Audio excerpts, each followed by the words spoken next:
and mighty, the walls around thee. Great and mighty, the gates beside thee. Great and mighty, the walls around thee. Great and mighty, the gates beside thee.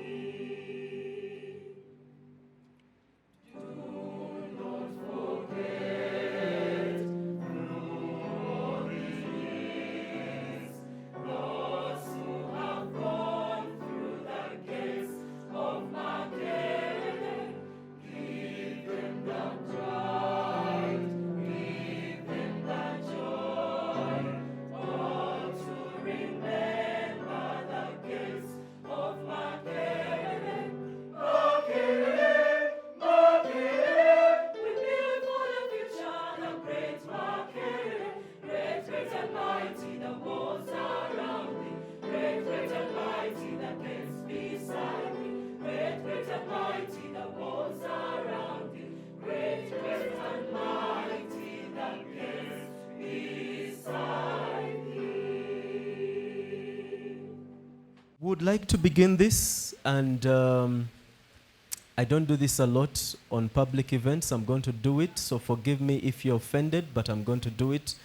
Let's humble ourselves and pray. God, we thank you for this moment. We thank you for bringing us together. We thank you for our cohorts, our students. We thank you for the colleagues in this place. And we welcome you to be a part of this, to be a part of everything that takes place here. We welcome your spirit and your presence, and we call on you that you will be our Lord and you will be our God. In your name we pray. Amen and amen. I would like to welcome the cohort 7 Rotary Peace Fellow representative to make their welcome remarks. Distinguished personalities, I begin with the Vice Chancellor of this prestigious Makerere University, all other protocol duly respected, ladies and gentlemen. On behalf of Cohort 7 of the Rotary Peace Center at the Makerere University, Kampala, Uganda, the Pearl of Africa, I extend a heartfelt welcome to each and every one of you here today for our 5th CAPSTONE Conference. Before we proceed, I would like to extend a special welcome to the members of Cohort 5 who are here today to present their social change initiatives as they round off their program under the Rotary Peace Fellowship here at the Makerere University. Congratulations. Your dedication and commitment to fostering positive change in our various communities across the world serve as an inspiration to all, and we eagerly anticipate from learning through your experiences from the field and what you will share here this morning.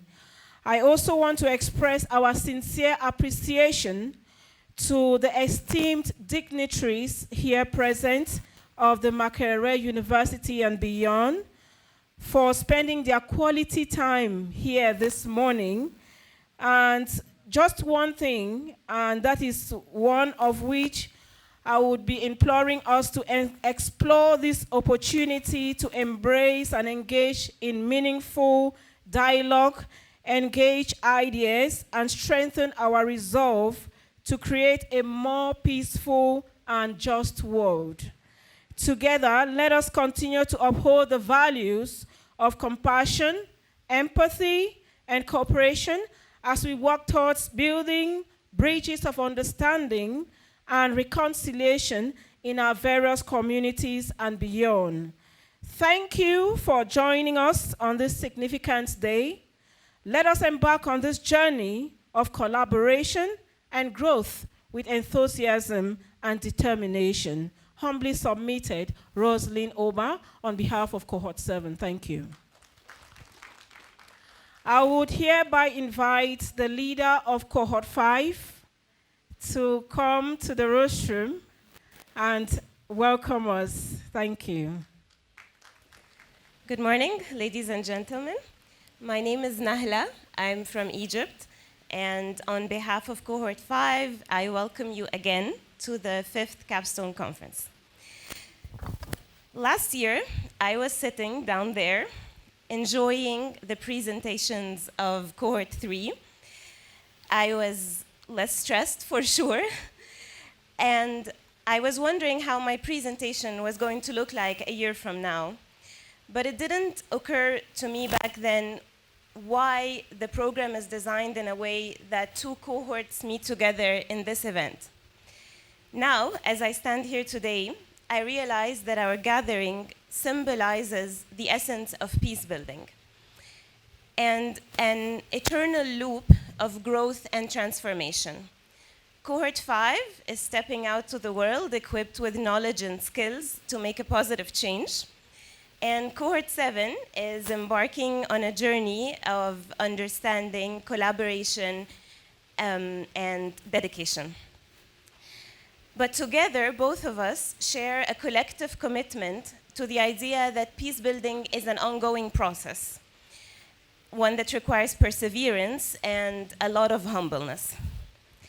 On behalf of Cohort 5, I would like to express our deepest gratitude to the Rotary Foundation, our Rotary clubs back home, Makerere University, the Peace Center team, our mentors, and our host counselors.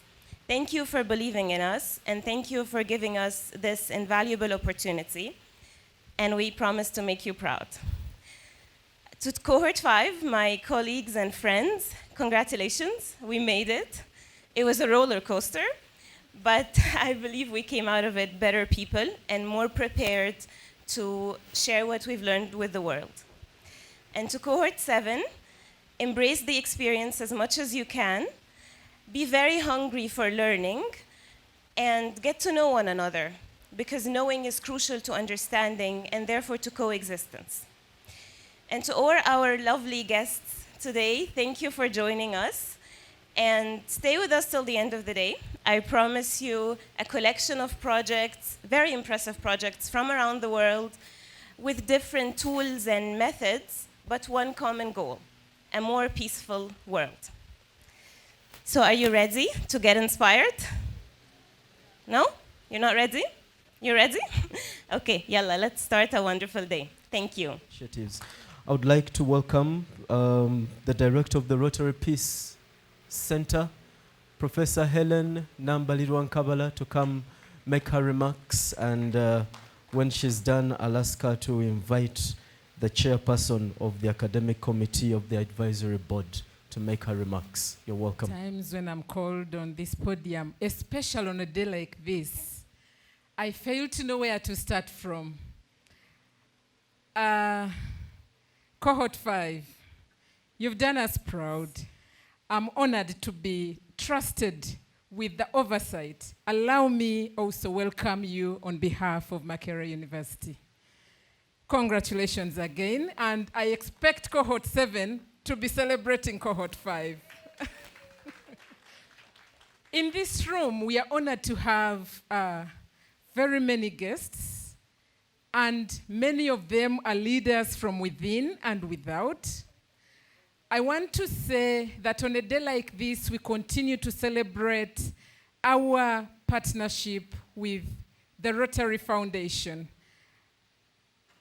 IPDG Mike Sebalu, Makerere University is honored to have you with us. It is indeed an honor for us to run this joint program, and it is one of the kind that is practically showing what experiential learning should be. And I know through this program, my Vice Chancellor will emphasize, we have been able to influence changes, becoming more practical. So we thank you, Rotary, for allowing to work with Makerere University, especially the Department of Religion and Peace Studies and the College of Humanities. In our presence, we have our HAC, our host area coordinator. We want you to send our gratitude to all the hosts. Please let them know that we appreciate the social celebrations and the care that you give the fellows. Without the host coordinators and host counselors, We may have missed in one part or another, but I know that as I've been pushing them academically this side, there was someone soothing them and taking them out to celebrate and have a drink. Just a few days ago, I learned that we have a chairman of Matoke in this group. We have the elders team in this group. And we also do have so many different activities that we are going on in the cohort. That is only possible if they are able to carry on. We welcome you, cohort 7. And today is a day that you are able to see what your colleagues have been doing for the past year. And when I talk about what your colleagues have been doing, I celebrate all the mentors. Mentors in the room, please wave. All mentors in the room. All mentors in the room. Academic mentors this time. Without the academic mentors, and most especially faculty, we would not be where we are. It is only this program that draws faculty from all over the university. We have done art and peace building. We have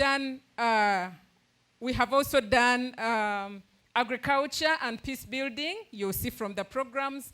We have also had corners getting on board to tell us which tree to plant where for peace. So we had CHS coming in, Professor Byamjisha. Thank you so much for taking care of the health of our fellows. And whenever they come, they have really experienced and received executive services that you give to everyone. It's not only them, but the entire Makerere University community, and we celebrate you. I want to thank the advisory board. Some members of the advisory board are here present. May we, members of the advisory board, I can't make you stand because you're my bosses, but I'll just request that you raise your hand and wave so that they know that we have members of the board here. Yes, thank you very much. We thank you for the guidance that you give us. Without you, the center would not be what we are. And Professor Wichi and the leadership of the college, we thank you for all the processes you take, the results and all that through. We celebrate you. The library has been very instrumental. Our fellows spend most of their time in the library. So we want to thank you, and we want to assure you that we appreciate all the services. And it would not be fair for me to end without talking about our communications department, Ms. Anyango. We celebrate you. Thank you so much for making us seem important. And to the performing arts, we thank you for being with us always. On a day like this, I can only assure you that the kind of projects that we are going to look at are really impactful projects. And that's why we call our fellows change agents.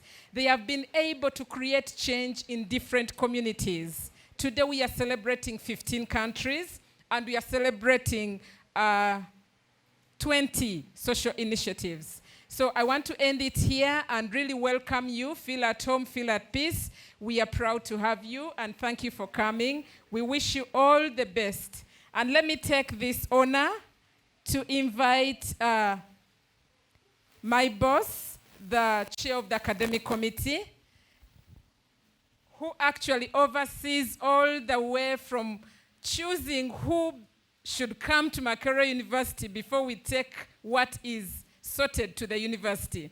So Professor Grace, we appreciate you. You have been reading over 150 applications just in order to admit 40 per year. It is not easy, but we thank you for doing a diligent service. Their being here is testimony that we chose the best. Thank you very much. I would like to ask my deputy, Professor Nanyonga, Sylvia, Tamusuza, I've made them wrong, to come and make the remarks because I have a slight medical challenge.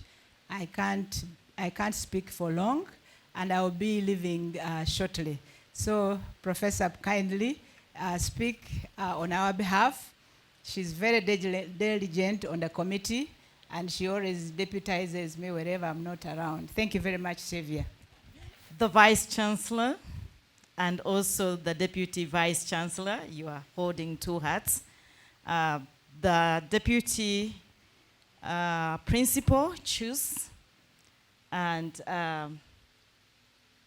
our guests, allow me to respect protocol without mentioning it. In this cohort, I have had my first project where we are using performing arts as an intervention tool for the social change. So I'm very excited, and as the director has said, Makerere is very privileged to have this program, and I would like to thank the Rotary International as well as Rotary Uganda and all our partners in this effort for allowing Makerere to have such a diverse program.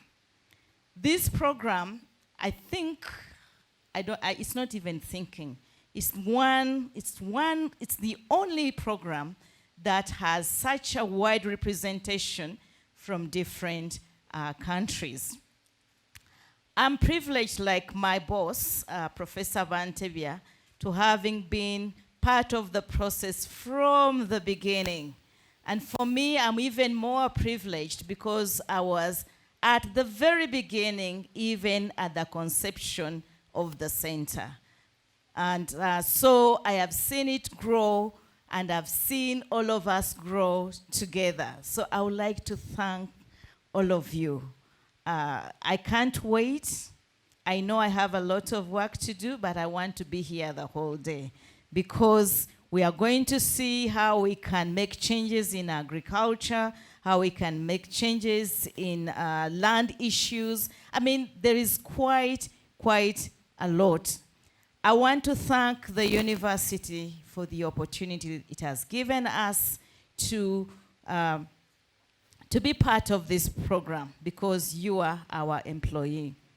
To date, we have 131 fellows that have gone through this program and represented from various countries. I know very soon diplomatic representatives will be joining us if they are not yet here. But this really shows that Makerere is a global and international university. I want to say that the number of students that apply are overwhelming. And we can only take in 20 students.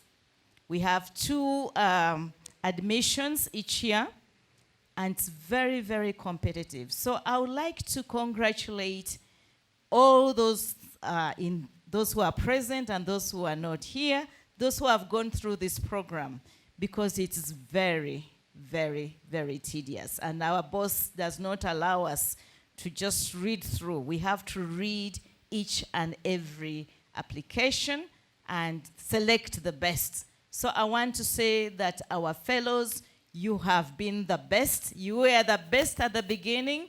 You have been the best. You should continue to be the best and be the ambassadors of Makerere University. As a performer, sometimes I talk a lot, and especially when I'm excited. But allow me to stop here and just welcome all of you, and I wish you wonderful, wonderful presentations. Thank you so much. I want to take this singular honor to invite our representative from Rotary to give your remarks. Yeah, thank you very much. I would like to recognize the protocol as already stated by the Director of Ceremonies. Good morning, friends. My imagination is that you are my friends, unless you have other ideas. Good morning, friends. Yeah, that sounds like it. So we are glad to be here on behalf of Rotary International and on behalf of Rotary Uganda, District 9213 and District 9214, that is made up of Uganda and Tanzania, and the entire fraternity of Rotarians in the clubs that make up Uganda. I'm delighted to be part of this morning great event, to welcome our new Peace Scholars. You're most welcome. Can we give them the traditional Ugandan welcome?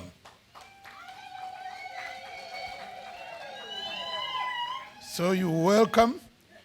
This is your home away from home, and enjoy your stay in Uganda.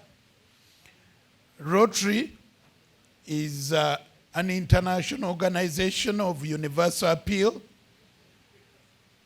which believes in doing good in the world and creating peace, sustaining peace, and guaranteeing peace is one of those good things that each and every one of us should be very proud of.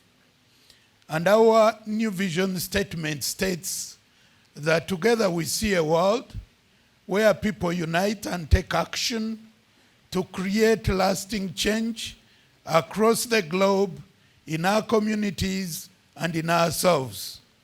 And the gathering here this morning is indeed true to the fact that we've come together as Rotary, we've come together as Makerere, and we've come together as all of you individual Peace Scholars to join and create lasting change. I want to believe that the Peace Scholars who are here will definitely be part of the process of creating lasting change across the globe in your communities and in yourselves.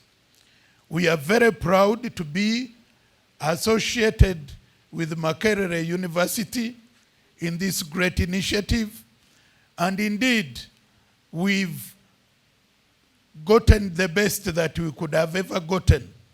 Makerere has proved to be the best partner that we chose to work with, and Rotary International is indeed very appreciative and very happy with the work that you are doing, to the extent that the Makerere model is being replicated in all the peace centers that have been created ever since. A lot of lessons have been learned in terms of commitment, in terms of initiative, in terms of innovation, in terms of creativity, and Rotary is picking those lessons and replicating them across the world. So I would like to thank Makerere University, the entire leadership at different levels of this value chain that includes all the stakeholders that are participating in this process. We are satisfied with what you are doing. We are happy with what you are doing, and we appreciate what you are doing. To the Peace Scholars, you are home. Makerere is home. Take time off to explore the tourism potential of Uganda. Take time off to learn the culture and associate closely with the Ugandan people. Ugandans are very welcoming, and they are indeed a very welcoming society. So feel at peace as you enjoy your stay in Uganda. On behalf of Rotary, we wish you an eventful and productive stay so that you are able to meet your expectations. You've come as individuals, but want you to go back as a team and as Ugandans in orientation and outlook. Rotary is available, ready and willing to support you in all ways and every way. The gates of the Rotary clubs are open for fellowship. The homes of Rotarians are open for fellowship and interaction. So feel free to ask for any help, any support, and it will be given in the spirit of Rotary, because Rotary shares. Thank you very much. We look forward to the presentations, and we look forward to the change that will come out of the presentation and the impact that will definitely give peace as an agenda. Thank you very much. Good morning once again. The Rotary Peace Center at Makerere University, Professor Ellen Nambalirwa in Kabala.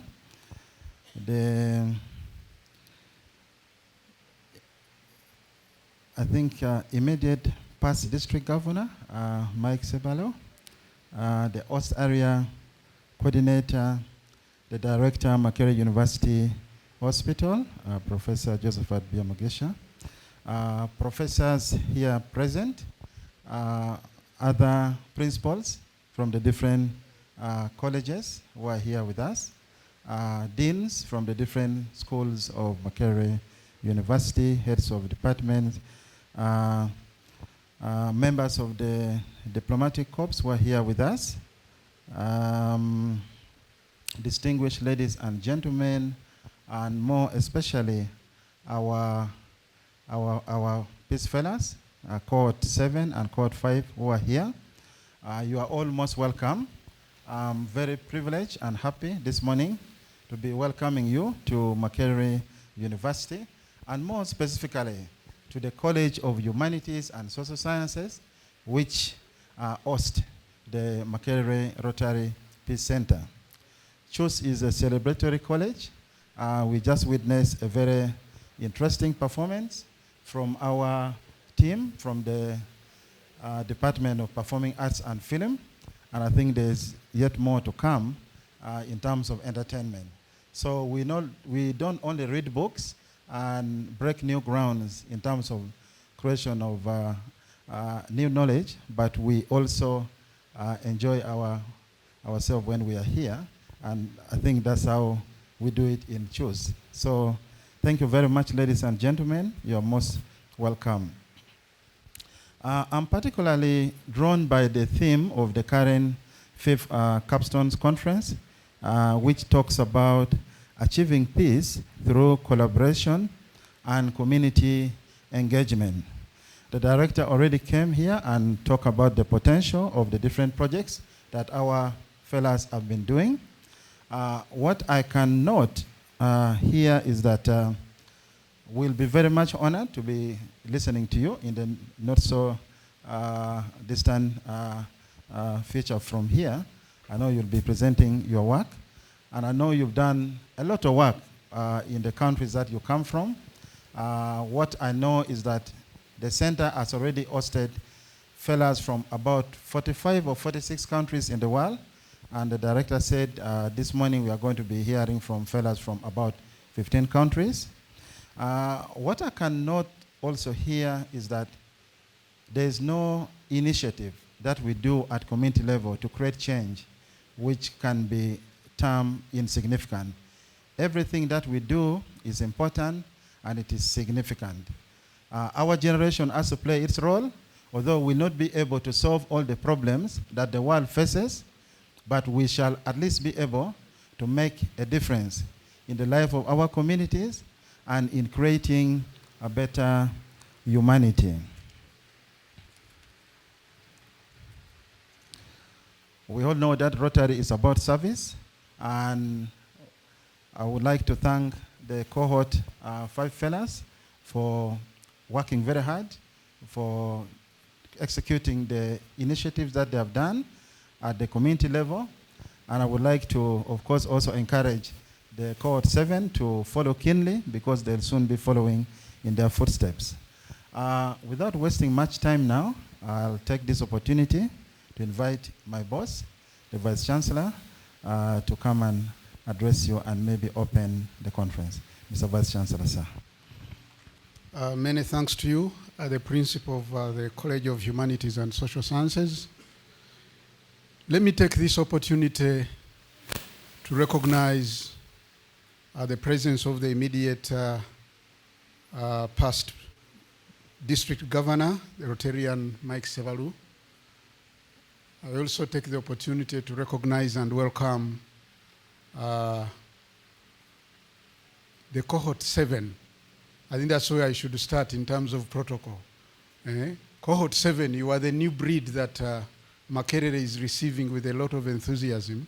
I want to take the opportunity to welcome the Cohort 7 that are joining the Makerere Rotary Peace Center.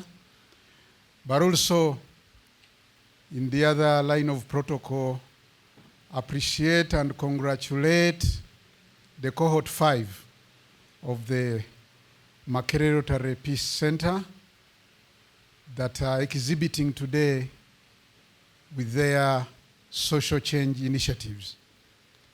Permit me, ladies and gentlemen, to also recognize the esteemed members of the university management who are here.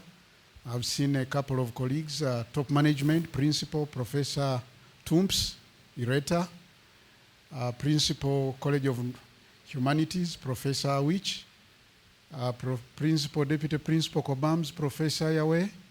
Most welcome. I've seen Dina Kileng, Member of Senate, Professor Van Tebia, the Academic Advisory Committee Chairperson of the Rotary Peace Center, the Head of GAMSU, colleagues, Head of Department here, the Religion and Peace, colleagues from the Faculty, Administrative. I'm seeing the representative of the University of Bassa who is here. I want to take the opportunity also to recognize the Rotary Peace Fellows of the various cohorts, the current and the future, our valued partners from the Rotary Foundation and Rotary International, the Rotary Peace Center Board, our members who are here, our distinguished guests, ladies and gentlemen. I want to first and foremost convey to you warm greetings from the Vice Chancellor, Professor Barnabas Nawangwe, who takes the pleasure to appreciate the greater works that the Director of the Rotary Peace Center, Professor Helen Nkavala, and your team, the great works that you are rendering to this university. And also take the opportunity to extend the greetings and appreciation of all the different stakeholders that have rendered great work for the Rotary Peace Center hosted at Makerere University. It is indeed my pleasure, and also in my own regard as Deputy Vice Chancellor and a member of the Advisory Board, but also on behalf of the Vice Chancellor, it's a great pleasure to attend this conference once again. Personally, I attended and officiated at the 3rd edition of the CAPSTONE in March 2023. And as a university, we continue to be proud to associate with Rotary International, and it's indeed a great opportunity for us to continue partnering and also seeing the fruits of this partnership. And I'm also happy to note that we just concluded the signing of the renewal of our partnership until 2027. I think that deserves a round of applause. Yeah, and of course that's a testimony to the fact that the first phase of our partnership has borne quite a number of fruits, and we seek to continue and sustain this partnership for many years to come. I stand here with great pride in the work of Makerere that Makerere is doing as regards community development. And through the Rotary Peace Center, the scale of our impact and the sustainability of our development initiatives have been increased through the Rotary Peace Fellowship. As many of you are aware, Makerere University's strategic direction is geared towards becoming a thought leader in knowledge transformation for society transformation and development. Sorry, knowledge generation, okay? Makerere earmarks in its vision, strategic vision, to be a thought leader in knowledge generation. You can underline those words and put them in italics. A thought leader, okay, in knowledge generation for what? For society transformation and development. Which means that the knowledge that we seek to generate must be transformative, must be impactful, must be translated to benefit the community and cause social change. So when you link our strategic vision to the works and the great aspirations of Rotary International and the Rotary Peace Center that we host, then you see that it blends harmoniously well with whatever we are doing. Because the knowledge that is generated here and the initiatives that the cohort 5 is about to exhibit, and the training, the innovative training and practices they have gone through, it really gives a lot of credence to that vision and our strategic aspirations. So today we will continue to witness the change that is created through these great works that Makerere is being able to share with the fellows who have undergone this program, and also the fellows who are hailing from the very, very various countries. I think they have mentioned so far we have a blend of 45 countries that have participated in the Rotary Peace Fellowship. I think that's no mean achievement, colleagues. It deserves a round of applause. Yeah, today the Rotary Peace Fellows joined the network of Makererians who are championing change and development, not only nationally but also globally. Your journey as cohort 5 here at Makerere has indeed been well-nurtured and well-cultured, and through the Peace Center, we pride ourselves in having impacted 72 communities in 42 countries globally. Being agents of change for peace and development, you need to understand the versatility of conflict resolution that is beyond being mastered through the textbooks and the materials that we read. And as you'll agree with me, the hallmarks of peace are beyond the readings and the materials that the hallmarks of peace are ingrained by the very nature that people get experience, they get involved. How much or how far you get involved in understanding the history of the communities that you live with, how far and how much you take time to appreciate the different cultures, the different aspirations, the different goals, and the well-being and the aspirations of the communities that we live with across the world. It takes a great deal in building that sustainable peace. And just like many other people have said before, that the absence of peace is not simply the absence of war. Okay? You can still have lack of tranquility even when there is no war. You need what we call social cohesion, okay? And you need social coexistence in order to cultivate peace.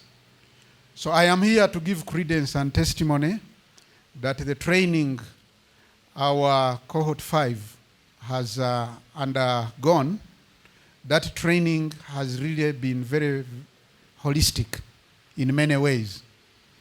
It has given them the opportunity to read the texts, to read the different cases, to interface with the different people, with a different culture, but also to interrogate the foundations of peace and human coexistence. But also the practicums that you have undertaken and the analysis that you are going to showcase here. I think those are all really representation of the process that you have undergone, and which we believe will make you the long-lasting or lifetime ambassadors of the Rotary Peace Center of Makerere University and the Rotary International aspirations. So ladies and gentlemen, the projects that have been implemented by this cohort 5 are indeed a real manifestation of the dynamic definition of peace, like I've already emphasized.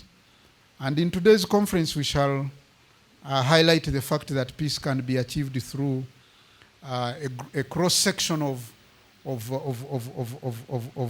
aspects and the disciplinary foundations. Peace can be reflected in terms of health. If you do health services, Professor Byamugisha is here, our director of the university health services. Peace can be demonstrated, okay, in the treatment, in the good hospitality that you extend to the different people that come to cross with you. Peace can be reflected in terms of education. Peace can be exhibited in terms of the global development initiatives like climate change, because climate change and variability is a great threat. It's a global development challenge, but you know very well that once you tackle it in whichever way, from whichever discipline, and you try to mitigate and create a positive adaptation, then you have contributed to global peace. So peace can also be looked at from the angle of economic empowerment. Once you empower a community, okay, or the vulnerable members of our society, and give them the tools that can make them better and improve their livelihoods, that level of economic empowerment is in its sense promoting peace. So in whichever discipline, in whichever way one is pursuing, or whichever profession, there is a great deal of promoting peace. So it's not just about security, it's not only about defense, but it is many things. The engineers, when they design their water systems, okay, and they design their agriculture and biosystems, we have the engineers here who do bioengineering, that is meant to support the food security. Because once there is no food, that can already create instability. Okay? We are talking about refugees, migration, internally displaced people. Once you give hospitality and accommodate the people who have faced displacement, again, you are contributing to peace. So peace is all around. I want to emphasize that. And this is what our cohort 5 has undertaken through their training. So let us continue to learn and live in the world where education and knowledge can be used in the pursuit of peace. And I also want to implore you to stand on the threshold of the new chapter, to remember that it is the individual contributions, such as yours, you the cohort 5, okay, that will cumulatively and progressively build lasting positive peace to change our Africa, our continent, and to change our communities for the better. Through your peace projects that you are exhibiting today, you are part of the future that upholds community transformation, as our vision for the university earmarks. So I want to once again congratulate you, cohort 5, for the milestones you have made, and want to say once again, congratulations. So as I end my remarks, ladies and gentlemen, I want to once again take the opportunity to appreciate the exhibition of the social change initiatives, but also appreciate the great audience that is here today, that is witnessing this capstone. I will now take my singular honor and privilege to open the 50th capstone event of the Makerere University Rotary Peace Center. Thank you very much.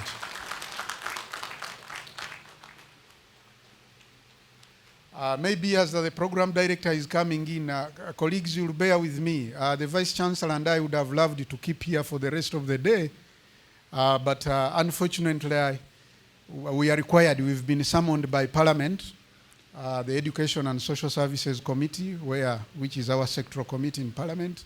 So I'll be leading the delegation of Makerere University to respond to the invitation of Parliament. So when you don't see me here, please don't think that the top management is displeased.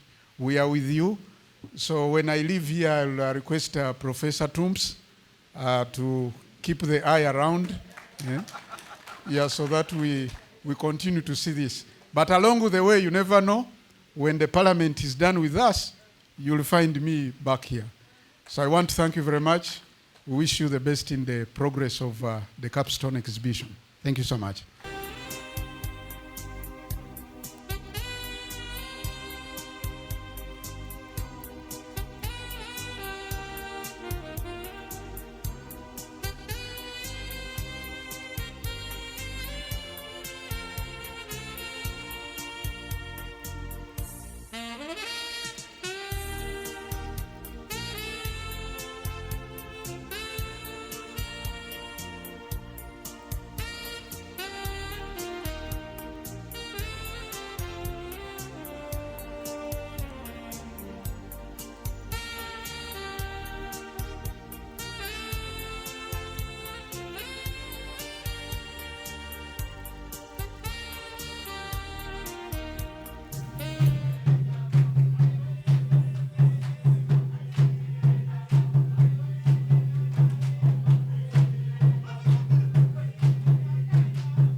climax of today's event, where we'll hear from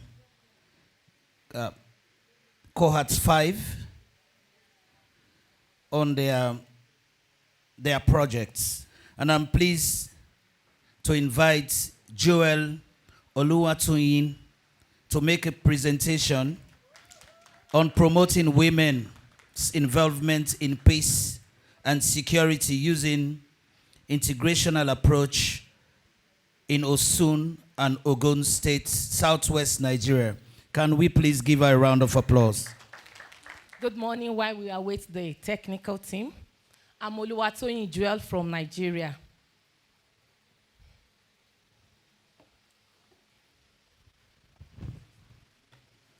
Why are men dominating women in all sectors, especially in peace and security? This, even when we know the importance of women, that without women, the society cannot move forward. This is why I'm taking this SCI about promoting women's involvement in peace and security, using intergenerational approach in Osun State and Ogun, Nigeria. Okay.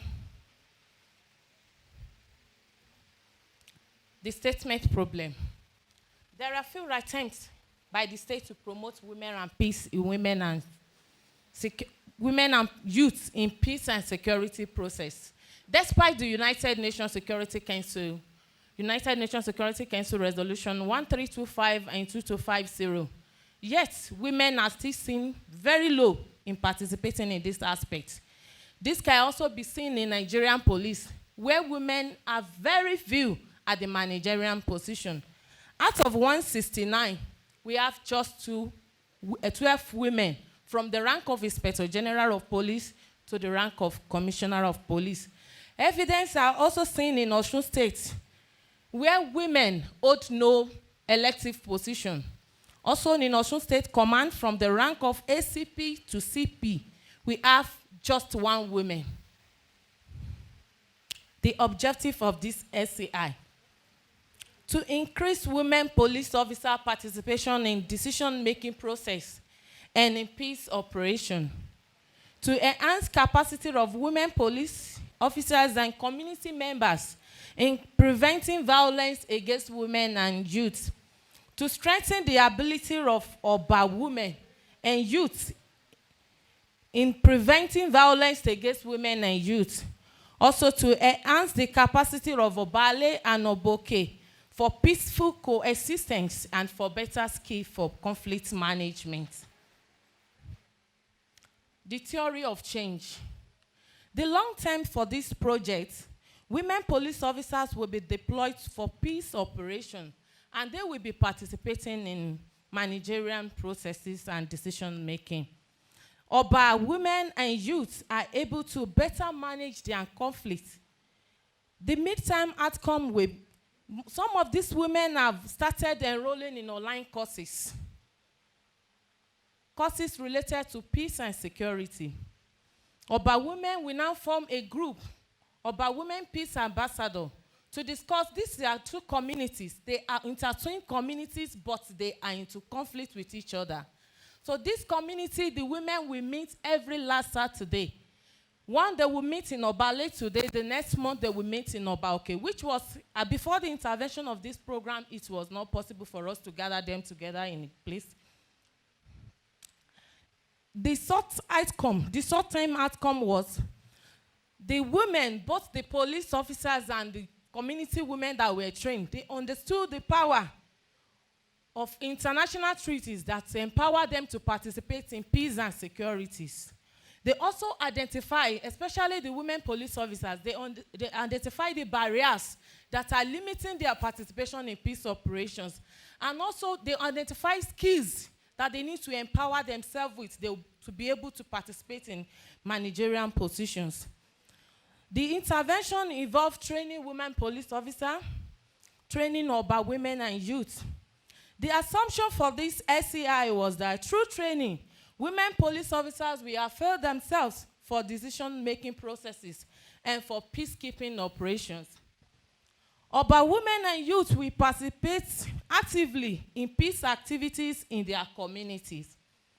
The participants for this SCI are 30 women police officers and 32 women and youth, Obale and Oboke in Osun State. Now, the intervention. How can we involve women in peace processes when we don't understand it? And that is why I conducted a training program with the assistance of experts in the field of peace and security on training seminar on promoting women police officers' involvement in peace and security operations.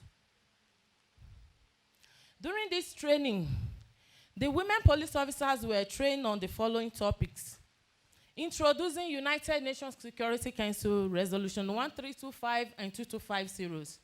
And the pillars were well spelled and explained to them. And the importance of them getting involved and participating in peace operations. The barriers that can hinder them from participating were highlighted, and how to mitigate it. How to balance family and career, which we know it is one of the problems women are facing, not just in peace and security, but also in other sectors. It was also spelled for them to know how to manage this, because the woman that takes the course, she's an expert and also a senior lecturer, who also explained how she has been managing this to be relevant in the society. Family and career, both are very important, but we should not allow one to stop us in fulfilling our destiny. Leadership skills was well spelled to them. How do we become a leader in our professions? What do we need? The trainings we need, the certificates, the workshops that we're supposed to attend. These trainings were covered during the event. The training took off 24th August 2023. And on 6th and 7th, 2 days training program was held at Obale after Oba conflict mapping. The Peace Fellow, I met with the stakeholders, the community and the leaders and the locals to understand what is the cause of this incessant conflict among the two communities. And after my findings, I realized it is just because these people did not have the basic understanding of what it takes to have a peaceful coexistence among the two communities. So we had a training on women's involvement in peace and security processes, using intergenerational approach, bringing in the youth of the community, the female ones and the women, to explain what peace is all about. We also explained to them the meaning of the international treaties that empower them to participate in peace in their community. Also, the importance of them getting involved. As a mother, no mother will want to lose his or her child or husband to conflict. So they should be able to see the importance of them getting involved and educating their children and their husband on the importance of what is right and what is wrong in the community. This Obale and Oboke community, they are two communities that are very intertwined, that is very difficult for outsiders to even demarcate between them. After the 2-day training, we had a positive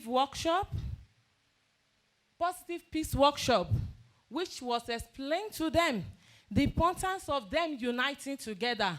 In the process of this workshop, one of them let the rope down, so the whole thing now jam-packed. So I told them, if I fail in my own assignment to promote the peace of this community, because I'm not Obale, I'm from Oboke, it will all affect us. It will affect the progress of both communities. And after the training, the 2 days program, the Peace Fellow and the team, we take it upon ourselves to plant a symbolic peace tree. The tree was planted with the assistance of the High Chief representing each king. They both decided where they want the tree to be. The tree is avocado tree. We believe it will be producing in some times now. We planted it in such a way the two communities can access it. And it was planted by one representative, from a woman from Obale and another woman from Obaoke. And they have been nurturing it by watering it morning and night, because Nigerian weather is not that of East Africa, that you have a very good weather. Impacts. After the training, the women, both the police officers and the community women, they understood international treaties. What's the power that is in United Nations Security Council 1325, the importance of their participation in peace operation, not just in peace operation, the importance of them getting prepared for managerial positions. Because if you are not there, you can't ask them, how did you share it? So some of them have started enrolling in online courses, identify barriers and how to mitigate it. Immediately, most of them, they stated, this is what I'm facing. This is what I'm passing through. Can I go back to school? We said, yes, you can go back to school. Can I do this? Can I do this? This is my family, this and that. And we were able to mitigate that, being a woman, a married woman, and also a police officer. We were able to bridge the gap between Obale and Oboke, the division between them after the training. And that was why it led to the formation of Oba Women Peace Ambassador. Before the training, they both did not agree to stay in one place. But after the 2 days training, they see themselves as one. They see the same as, if Obale did not progress, Oboke will not progress, because they only have one route that passed through the two of them. But yet they fight over trivial issues. The sustainability plan. A WhatsApp group was created for continuous online learning for peace and security. Oba Women will continue to meet, as I've said, and the Peace Fellow will continue to engage ourselves with the government and the stakeholders. Appreciation, I want to quickly use my small time, I think I'm out of the time, to appreciate Rotary International, the entire Makarere Rotary Peace Center, my mentor, all Rotary Cohort 5, and my husband, and everyone that has made this program a success. Thank you. Ladies and gentlemen, we now invite Fuad Yeli. States, out of 10 states and 3 administrative areas. I choose Western Equatoria State, Meridi, where the school is Don Bosco Secondary School, and was attended by 27 students. And also in Juba, Central Equatoria State, I trained 20 students on peace building, positive peace as a new approach, as a new thing for the people there. Even for me, I was wondered when I learned about positive peace, so I said it's good for me also to take it to my people. Okay. The main objectives, as I said, is to promote peace, unity, and development in South Sudan. And I use young men as the important part for this, because South Sudan is about 70% of South Sudanese are young. So we need to use them and we need to help them to change the country.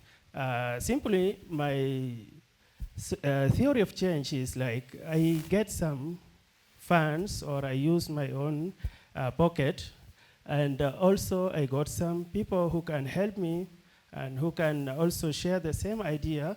So together, those inputs, we make output of training 80 youth leaders and secondary school students, and we conducted, as I said, 3 workshops. I will give explanation on that. And also, I engage in radio show, talking about peace building and positive change in the country. So that was very impressive and was very interested, and engaged with a very big number of audience. And output of this, we improve the leadership skills of young men, and then we enhance motivation and confidence among the young men. So you can see that out of this also, many of them, they found themselves like, oh, I want to be a leader, I want to be a change agent, and so. And for this, we see the results, or the impact is reducing violence, because violence is against peace, is against security, is against stability. Okay. This is a very quick interventions and activities I've taken on. The workshops for 40 youth at Maluel Youth Union. It's a group of a young association, and that was on May 20, 2003. And also another group was Don Bosco secondary school students, about 27, and this was also on November 9th, and the last one was in Abon Academy in Juba, and this is took also about 20 students. They engage a lot, and we discuss a lot of things on that regards. And the methods I used is group discussions, lecturing, and game plays, and so. And you can see the photo. I have one facilitator who helped me a lot with training program, and she was taking peace journalism. We wanted a student also to report about peace, about development, and all these things. And also you see that activities also was this positive peace activity at Don Bosco Secondary School. So I have got a lot of challenges. One of the main challenges was funding the program. In the beginning, I was advised by my friend, Rollins, that, my friend, you take things simple, don't be overconfident. I was thinking about doing a program for over 2,000, 5,000 USD, but it ended up with just doing a program with 600 USD. And the half of it I just took from my pocket, and I'm still affected with that. And also I got some people who contributed for that. But it was good, actually. It was good experience. And also time management was really a big challenge to me, because to sustain your family, your life, your work, and then do other activities was very difficult. But also I spent some time for doing this activity because I believed in what I'm doing. And then also logistic, transportations, as you say, South Sudan still in these challenges of infrastructures and all these things. But to overcome this, I come with these things as I explained and previous. And collaboration and partnership was one of the most important strategies I use. I talk with people, I engage with them about the activity, then they help me with the ideas and with what they can do for me. Like to travel from Juba to Maridi, I was taken through bus, and the money was paid by a father, the principal of the school, okay? And this helped me a lot. Sustainability program is, I'm going to do in-depth process of registration and founding an organization to follow this activity, and also to look for collaboration. Going from here, I will engage with the Ministry of Youth and Sports, and also Ministry of Peace Building, and all important bodies, so we can do something for the country. I don't want to make it something by my own, but I want to be owned by the country. And also, I will network and cooperate with other organizations which they have the same aims and ideas. And lastly, the ownership and empowerment. At the end of the program, I want one of young men who is those in 20th to be the managers of the program. I will not be the one who is guiding or who is taking care, but I will just guide them and help them. So these are the things I'm going to do to sustain the program. And these some pictures of the activities we have conducted. As you see, the participants from the school, and then the certificates distributed to them to promote and to motivate them after the workshop. And this is very interesting testimonies. You can just go through and read. This is the handwriting of the students after the workshop. And as I said, we are still in continuation with them. And I was inspired by what they have said, because it gave me a challenge that I need to go forward and do this more. So Henry Kamba, all of them are just giving their testimony on the program.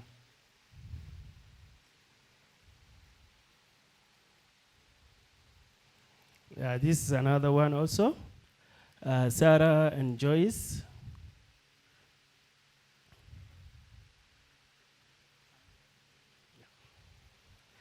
So, thank you, shukran.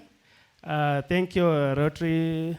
Thank you, Peace Center, Makerere University, and thank you, Cohort 5, for this opportunity. Shukran jazilan. We now invite Rollins Magedi from Zimbabwe.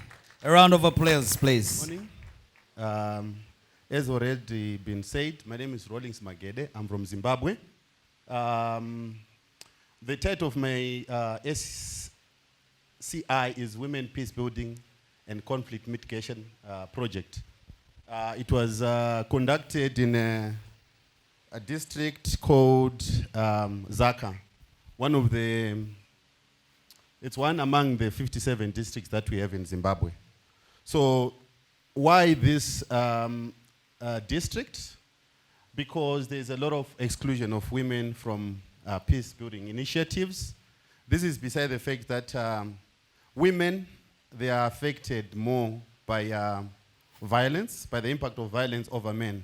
So the decision to choose this district was informed by the fact that women, they are just excluded from peace building initiatives in Zimbabwe.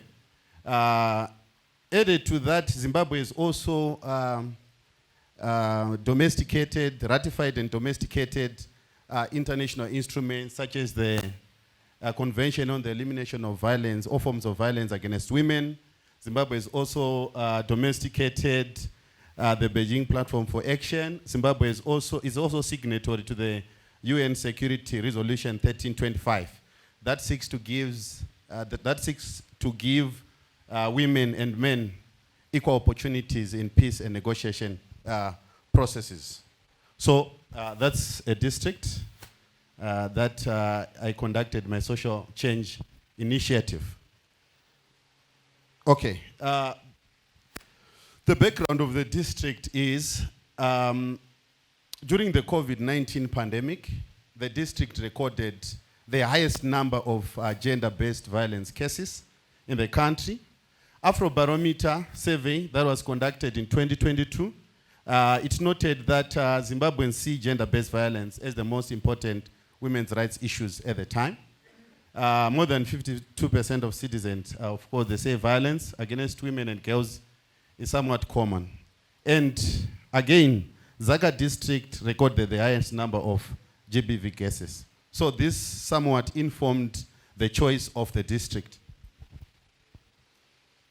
Okay, before I get into the key activities, I just want to give a brief background about the project beneficiaries, the 20 women.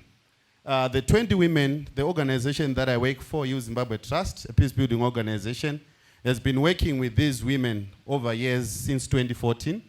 So over the years, they established a nutrition garden. A nutrition garden has acted as a safe space for women to discuss issues that are pertinent to them.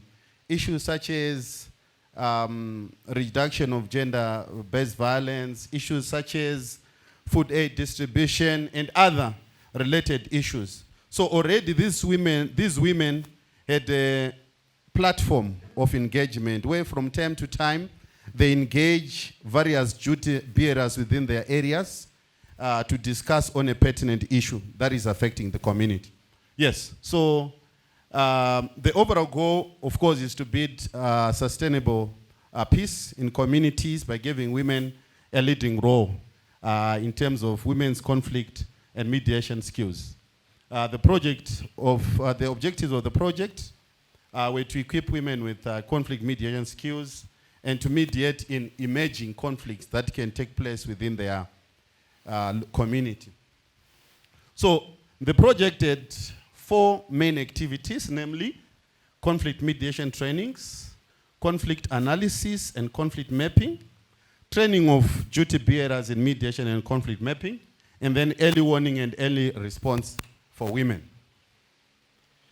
Okay, the theory of change is if rural women are trained in peace building and conflict mediation, then they can mediate conflict and promote social cohesion within their communities. Right. In terms of the methodology and design, I had already alluded to the key activities that were part of the project.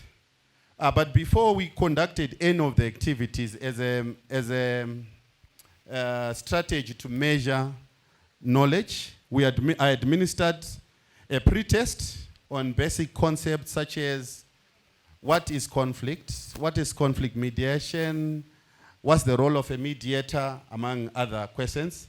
And then the results of the pre-test indicated that only 20 participants had an idea of what conflict mediation, conflict analysis is all about.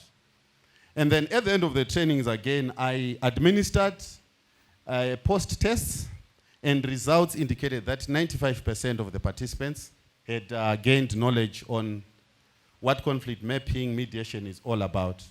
Of course, the outcome of the project was to empower women with mediation skills and mediate in emerging conflicts.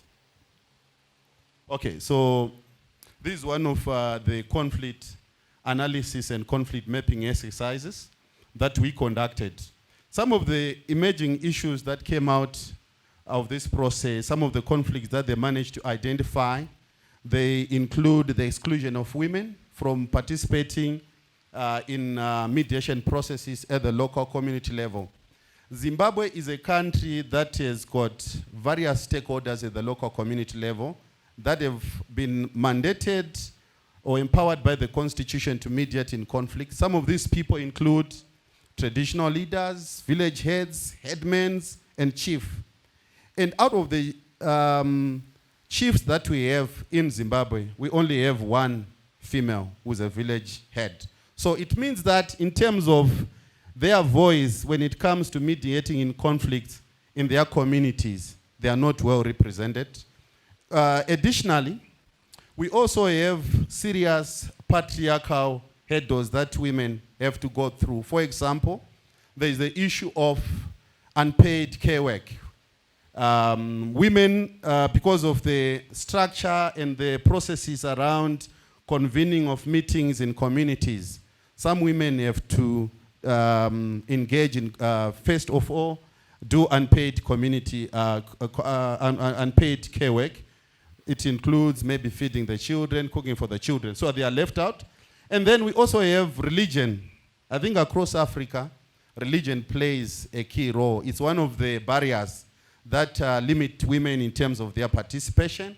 Where I come from, women do not have the convening authority to call for a meeting for the elders, men, because of some of the gendered biases ingrained within our culture.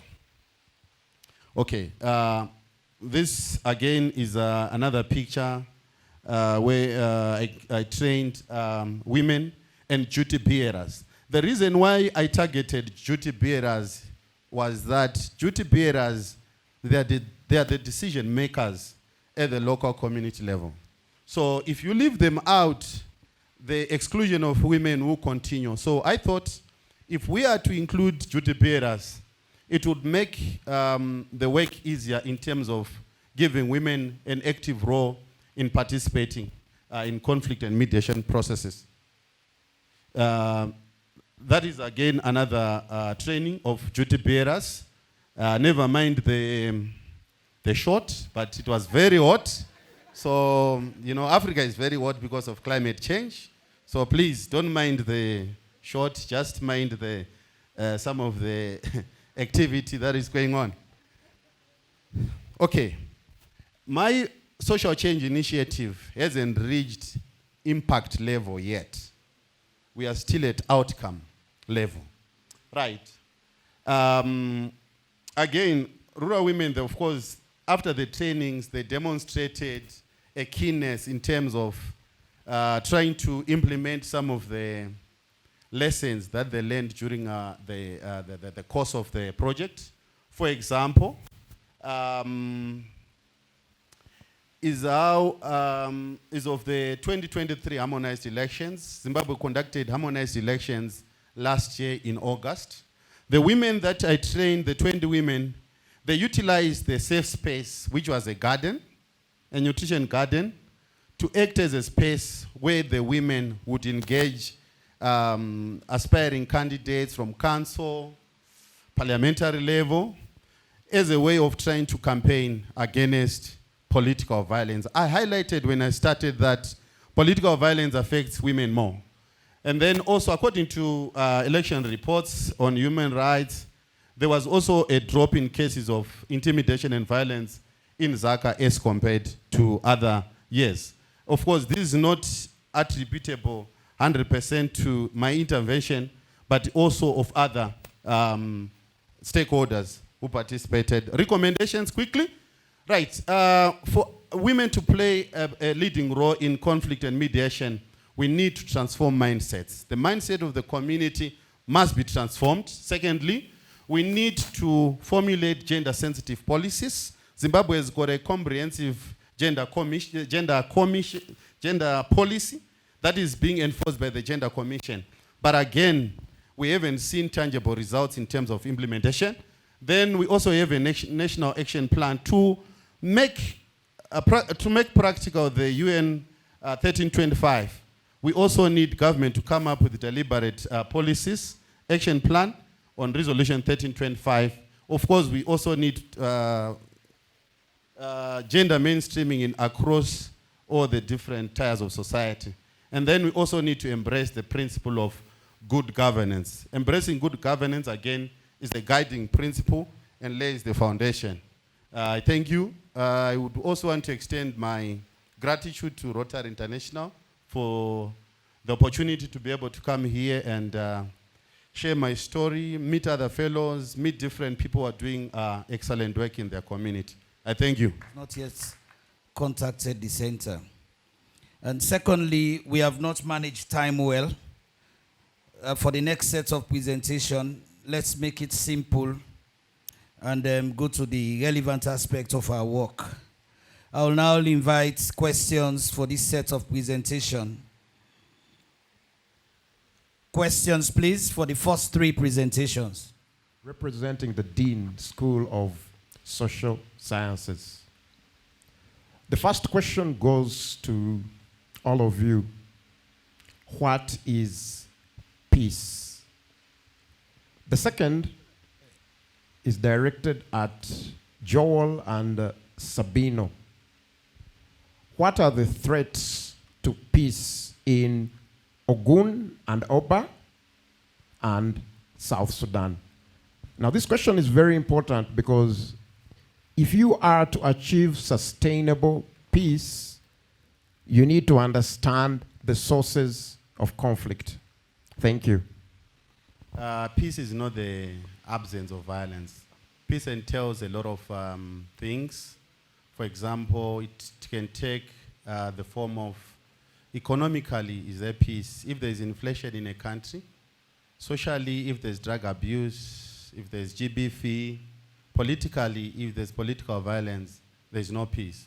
So peace alone is not just absence. People are not fighting, then we say they've got peace. It's a broad concept that incorporates a lot of issues. Thank you. I'll leave to other fellows. In addition to what he has just said, peace is creating an environment for everyone to excel, not just an absence of conflict. Incorporating the 8 pillars of positive peace, respecting one another, equal distribution of resources, irrespective of the gender, the age, the race, the nations, the color, equal distribution of resources, creating an environment for everybody to be able to, the aspect of well-functioning governments. The rulers, the government is not about the governors alone. It all starts from our household. The leaders there, the way they rule, it's affecting the peace of the community because they want this Obale to believe they are the superior and Oboke to believe that they are less. So because of this, there is a trivial issues between them. I am here, you are there, we have equal power and authority. And over little issue, not on land, but over superiority or inferiority complex. That is what led to issue of conflict in Obale and Oboke. And with the little investigation, the conflict mapping, I noticed it is just because they didn't understand what peace is all about. Because I am, because you are. Everyone is important in their own space. Thank you, sir. I think The situation in Zimbabwe. I wonder whether out of the 20 women you have studied in that village where you have pointed out only one female chief, is this a structural thing that usually no women are considered community heads? And if so, for me, that's really an important achievement. But I would like to hear a little more about how come that one woman in a dominantly patriarchal society. Thank you. Chieftainship, that's the first thing. But over the years, there's been somewhat a shift because there are some families within a lineage that do not have a male, for example, taking up a position within the traditional leaders. So that explains also why we have one or two traditional leaders who are female in Zimbabwe. I hope I've answered you. You talked about engaging women in the promotion of peace to be ready for peace missions. Women should avail themselves. So I want to understand from you whether the Nigerian police force has a procedure for selecting officers who go on peace missions. And if they do, how does your social initiative, what recommendations do you make for them for modification of that process to include women? Because if women avail themselves and they are not selected because of the procedures that they need to go through or the institutional arrangements, how are you going to manage that particular situation? Thank you, Ruth, for that.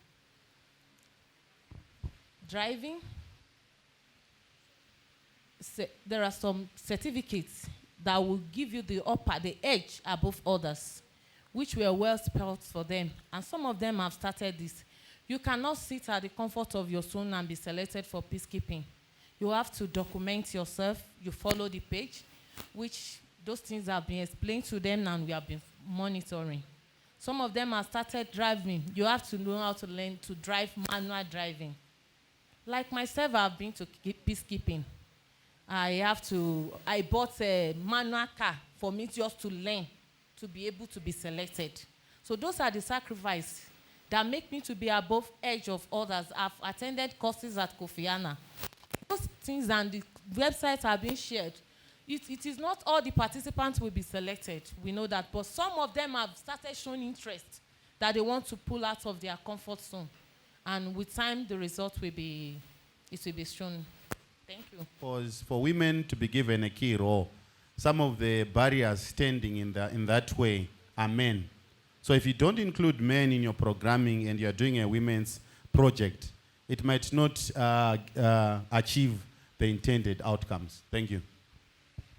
And also in contribution to what he has just said, the participants were selected after meeting with the stakeholders, which are men, and after a series of meetings with them about what positive peace is all about. They were selected based on the interest of the men. And it was just because my SCI focused on women, there are a lot of men that came when they started hearing about the program. They said they want to hear about this too. They want to learn, but they were not included. That was why I didn't bring the pictures. But there are men that also enjoy the training. Thank you. Are you sending it now? Send him now. Okay. I think for my social change initiative, men are inclusive also, because I targeted young men and around 19 to 24, 30 years. And in the case of South Sudan, those who really contributed and who was in the front line in the war were young men. Those who have been used. So I targeted that group because I want them to be taught something they can benefit their society. When they become men, they will have already the knowledge, the skills, the behavior, the attitudes. So my program included men, women, young men, and so. Thank you.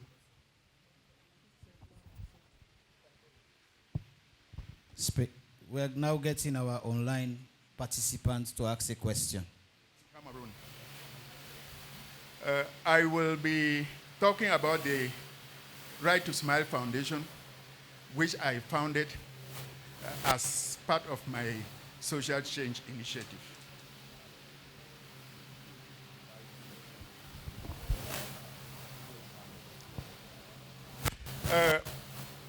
Cameroon has been at war for the past 7 years, where the government has been fighting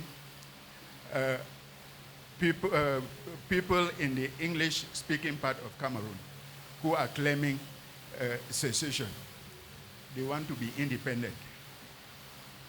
So Cameroon government has been fighting them, and as a result, so many people have been killed in the English-speaking part of Cameroon, especially where I carried out my social change initiative, Njinicom subdivision in Boyo. As the government was fighting against these people, many young people escaped to the bushes, abandoning their parents. Those who remained in town were killed, leaving young widows, leaving young orphans. Those who remained escaped, but those above 70 years could not escape, and they were abandoned. I have been working for the United Nations for the past 20 years, and I went home. And I saw how painful these people were living. They had all been abandoned because they were old, 70 years and above. I saw so many young women below 50 who have lost their husbands. And I also saw abandoned orphans just loitering the street as street children. So it pained me so much. And I decided to set up this foundation called Right to Smile Foundation to take care of these old people above 80 who have been abandoned by their own children, to take care of these young widows whose husbands have been killed during the war, and to take care of the orphans that have been abandoned as street children. I thought that if I could be able to take care of these people, the old people would live happily and die with smiles on their faces, because I discovered that many of them were dying in pain. Many of them were dying in anguish. I saw that young widows were ostracized and even secluded from belonging to the family of their husbands. And I saw that so many children were on the street. So my social change initiative was principally to do a comprehensive profiling of these old people above 70, to do proper profiling of the widows below 50, and a thorough profiling of the orphans. The problem statement, as I said, the old people above 70 who have been abandoned themselves, without care, without anything. They die in anguish and in pain. Young widows being ostracized, neglected, and abandoned, even by the families of their husbands. Orphan children abandoned and being forced into the streets. And then the society was not at peace with each other, because part of the society was being secluded. And this caused a loss in economic development. So the Right to Smile Foundation I established has 4 pillars. But my assignment for the social change initiative was only on pillar 1 and on pillar 2. You see, pillar 1 on the left deals with old people above 70, women and old people. We are now able to provide them with basic life support materials that keep them going. The second pillar is young widows. We have been able to gather them to form associations that they can collectively fight for their rights. And my initiative did not concern orphans, but I included them because so many of them were coming up to me, and so there was no way I had to include them in my program. On the extreme right, you see the stakeholders that I dealt with. Some of them are NGO partners. Some of them are just sympathizers that I invited, and so on and so forth. The theory of change. I thought about it, that peace is a very complex issue, and that I should look at peace from the positive peace framework. And so I thought it came to my mind the 8 pillars of peace, and I tried to see which of these 8 pillars of peace I could be able to apply in the Right to Smile Foundation to make sure that it helps me achieve my goals. And so I thought of the acceptance of the rights of others, which I preached and incorporated into the lessons that I was giving.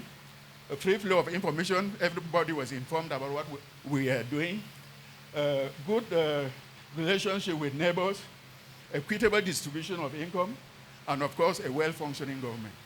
I emphasized again on the improvement of personal capital through educating the human being to be able to bring up those orphans in an acceptable manner. So my theory of change was that if I applied the 8 pillars of peace to the greatest extent possible, then I was going to create a healthy environment for those old people above 70 to be able to live happily and to die with smiles on their faces. I will be able to empower young widows who have lost their husbands to be able to gather themselves and fight for their collective rights. And of course, I will be able to clean the streets of orphans who have been forced to become street children. And this will make the society to be at peace with each other. It will be inclusive, and the community will develop. So that is the theory of change. That if I could be able to apply all the 8 pillars of peace to the greatest extent possible, then I was going to create a good environment, conducive for all people to live there and die, for widowers to be able to rebuild themselves, become resilient, and pursue their lives in happiness.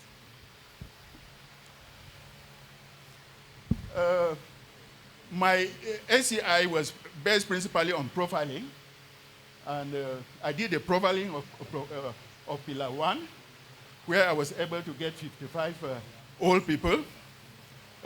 Pillar 2, widows, I was able to get 23 people.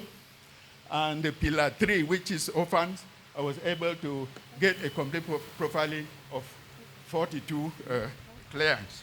And it is represented in the pie chart here. You see that the blue part represents all men. That's men who are above 70 years.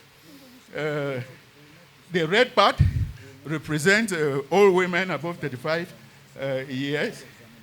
The other part with 23 represents widows who have been abandoned to themselves, and 42 represents orphans from the street. In the second pie chart, I try to bring out the number of men, all men, who have special needs. And you see that from the 28, 19 men have special needs. They're either handicapped, they're either bedridden, or they have a kind of physical incapacity that puts them more vulnerable to anything happening. And then the red part represents women. Out of the 35 women I profiled, who have special needs, either handicapped, either bedridden, or something of the sort. I further on put in that pie chart in graphical presentation. It's pointing out in blue those who have special needs, and then in the other part in red, showing the quarters with the profilings that I made.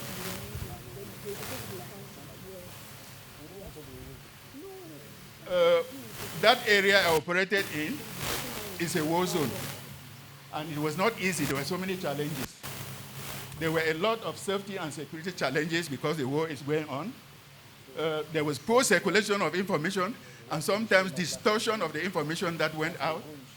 There was lack of funding. I didn't receive any funding from anybody. I used my personal resources, but I got equipment. I got office material. I got a motorcycle. I got things like that. But I never received any financial support. There were spoilers because anything you say in the village, nobody takes it seriously. There were spoilers who tried to do everything to retard what we were doing. Then there was lack of political will on part of the traditional authorities who looked at us coming in with skepticism. Then there were problems of logistics and transportation. Sustainability. Program expansion. We intend to expand the program. On the conservation and sustainable management of Jaranyama Forest. This is one of the forest reserves located in Malawi, Lilongwe, which is the capital seat of Malawi. So as the saying goes that most of the conflicts in the upcoming centuries will be about natural resources. As you understand, one of the key drivers for these conflicts will be the impact of climate change, which has already shown most of its severe impact in Africa, including Malawi, where I'm coming from. Climate change has been one of the major problems in my country, which has also affected food security and many other aspects of development.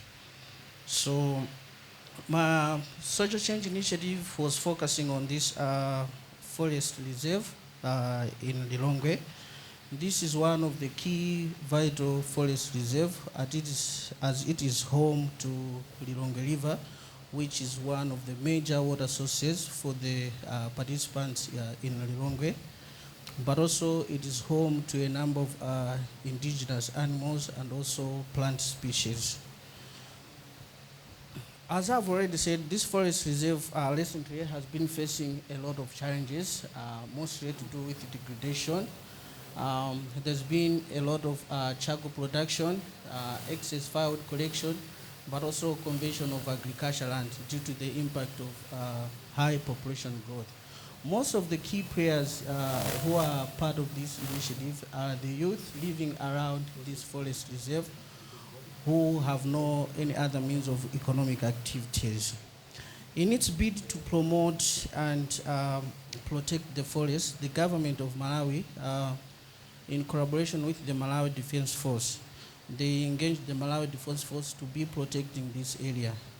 In so doing, this has led to a number of conflicts between the communities around the forest reserve, which has led to a number of conflicts. We've seen cases of people killing the Malawi Defense Force soldiers. Also, thank you for that. Yeah, we've seen a number of people killing the Malawi Defense Force soldiers, but also we've seen cases of where the Malawi Defense Force soldiers have been retaliating and also providing a number of conflicts between the Malawi Defense Force soldiers and even the communities. But also it has led to one of the key major challenges that's facing the country, whereby a number of young people who who depend on the forest products migrating to the neighboring Mozambique.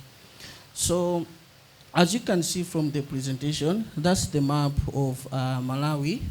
Malawi is surrounded almost 90%, 50-60% by Mozambique, Zambia, and Tanzania.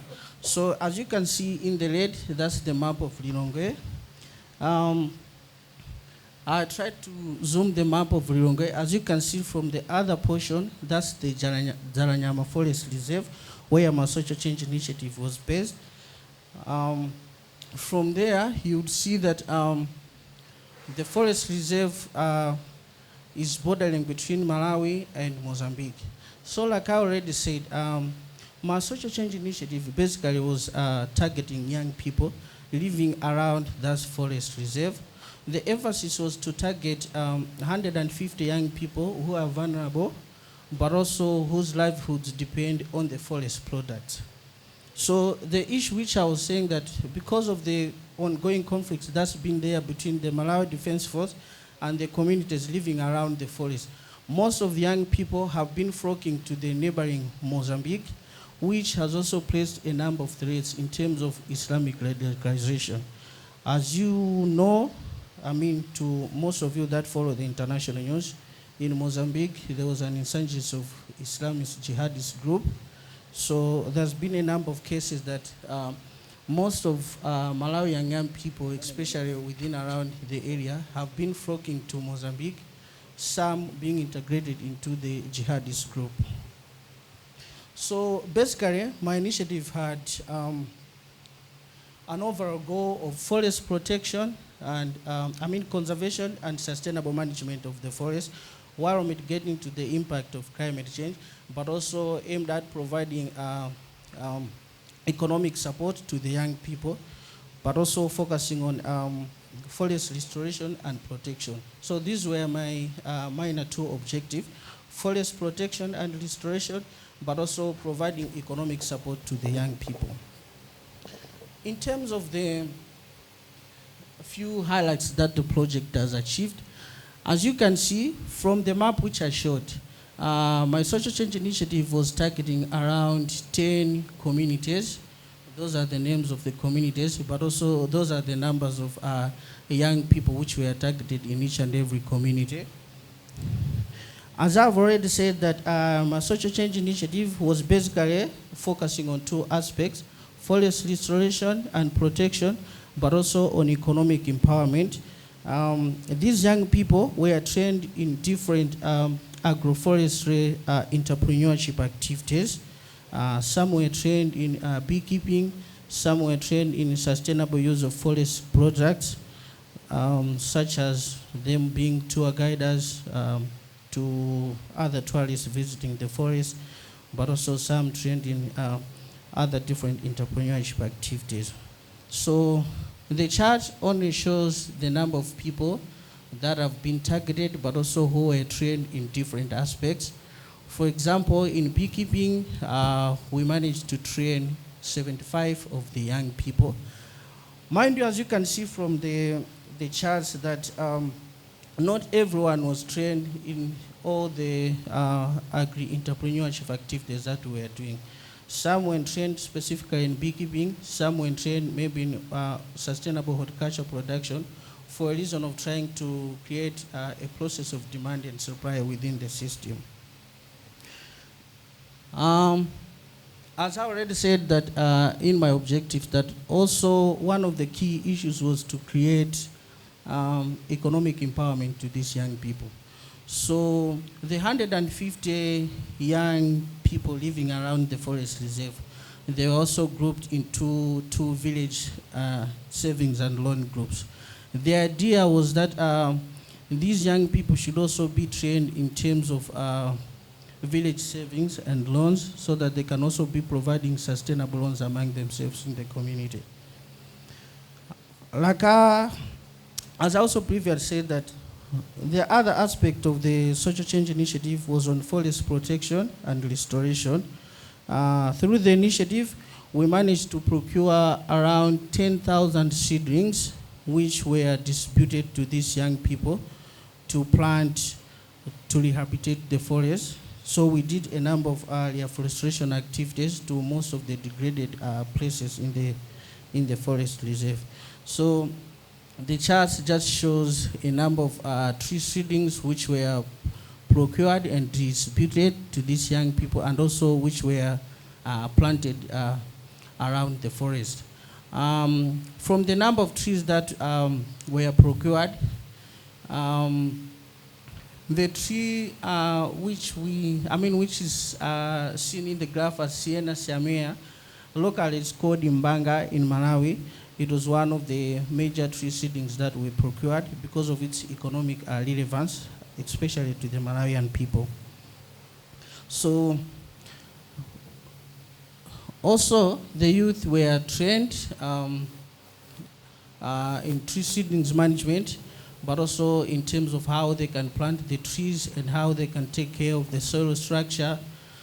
But also the most profound thing was that we conducted a wider community sensitization to sensitize the communities around the forest, the importance of forest protection and restoration, and how vital this forest is to the communities around Lilongwe, which is the capital city of Malawi. One of the key major success stories of my social change initiative was the guy you are seeing in the picture. He's one of the victims who was affected, especially between the conflicts between him and the Malawi Defense Force. Due to the severity of his unemployment, he traveled to Mozambique, where he was almost enrolled into the Islamic jihadists. Mind you, like I said, this forest is very close to this part of Mozambique where the Islamic jihadists have been so profound. So he managed to come back, and he was the one who most of our tree seedlings were bought from, and he managed to use the funds to procure beehives. So now he's more into entrepreneurship. He has a beehives, but also he has a number of horticulture crops that he's growing. Finally, in terms of challenges that I face implementing the social change initiative, the successful implementation of my social change initiative was based on the availability of rainfall. As I already said, that one of the key aspects was on forest restoration and protection. Currently in Malawi, we have shortage of rainfall. This has really been a huge impact on this social change initiative. Like I've already said, we've managed to plant around 10,000 tree seedlings, but we're not so sure if they're going to survive with the onset of absence of rainfall. But also, the other thing has been inadequate resources, because on the economic empowerment part, the idea was that we train these 150 young people in sustainable economic livelihoods, but also at the end of the day, we give them a bit of startup so that they can go along with their activities.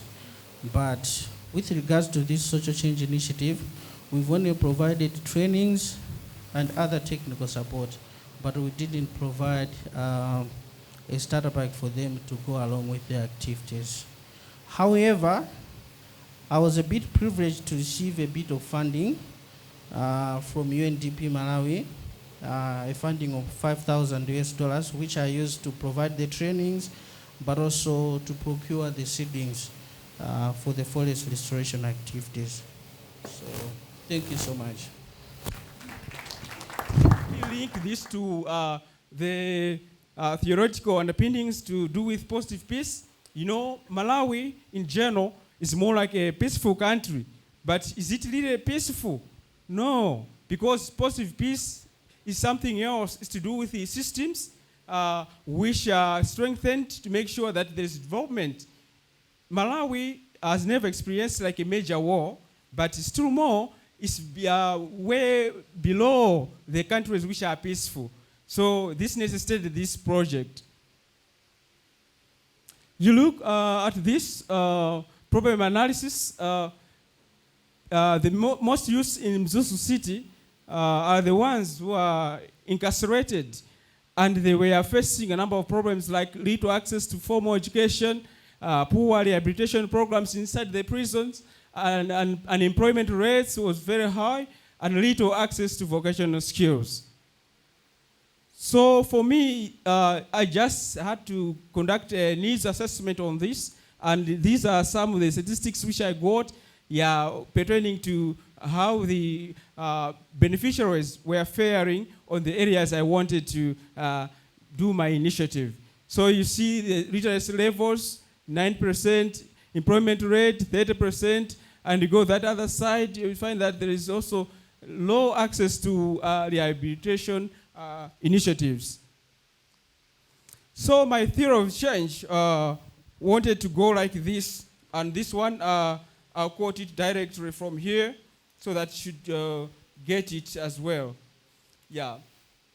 If prisoners have gone through rehabilitation by accessing formal and informal education, then they will acquire skills that will help them reconcile with their victims and change their behavior, then leading to smooth integration into their societies and promote positive peace. So this, in short, is just represented like that. Then the project had 3 objectives. The first one is to change, the overall goal was to change to enhance rehabilitation and transformation of lives of underprivileged youths at Mzuzu Prison. Specific objectives were like the first one, to increase access to formal education for 50 prisoners. The second was to increase access to informal vocational skills development, and also promote the integration of prisoners and peace in Mzuzu City.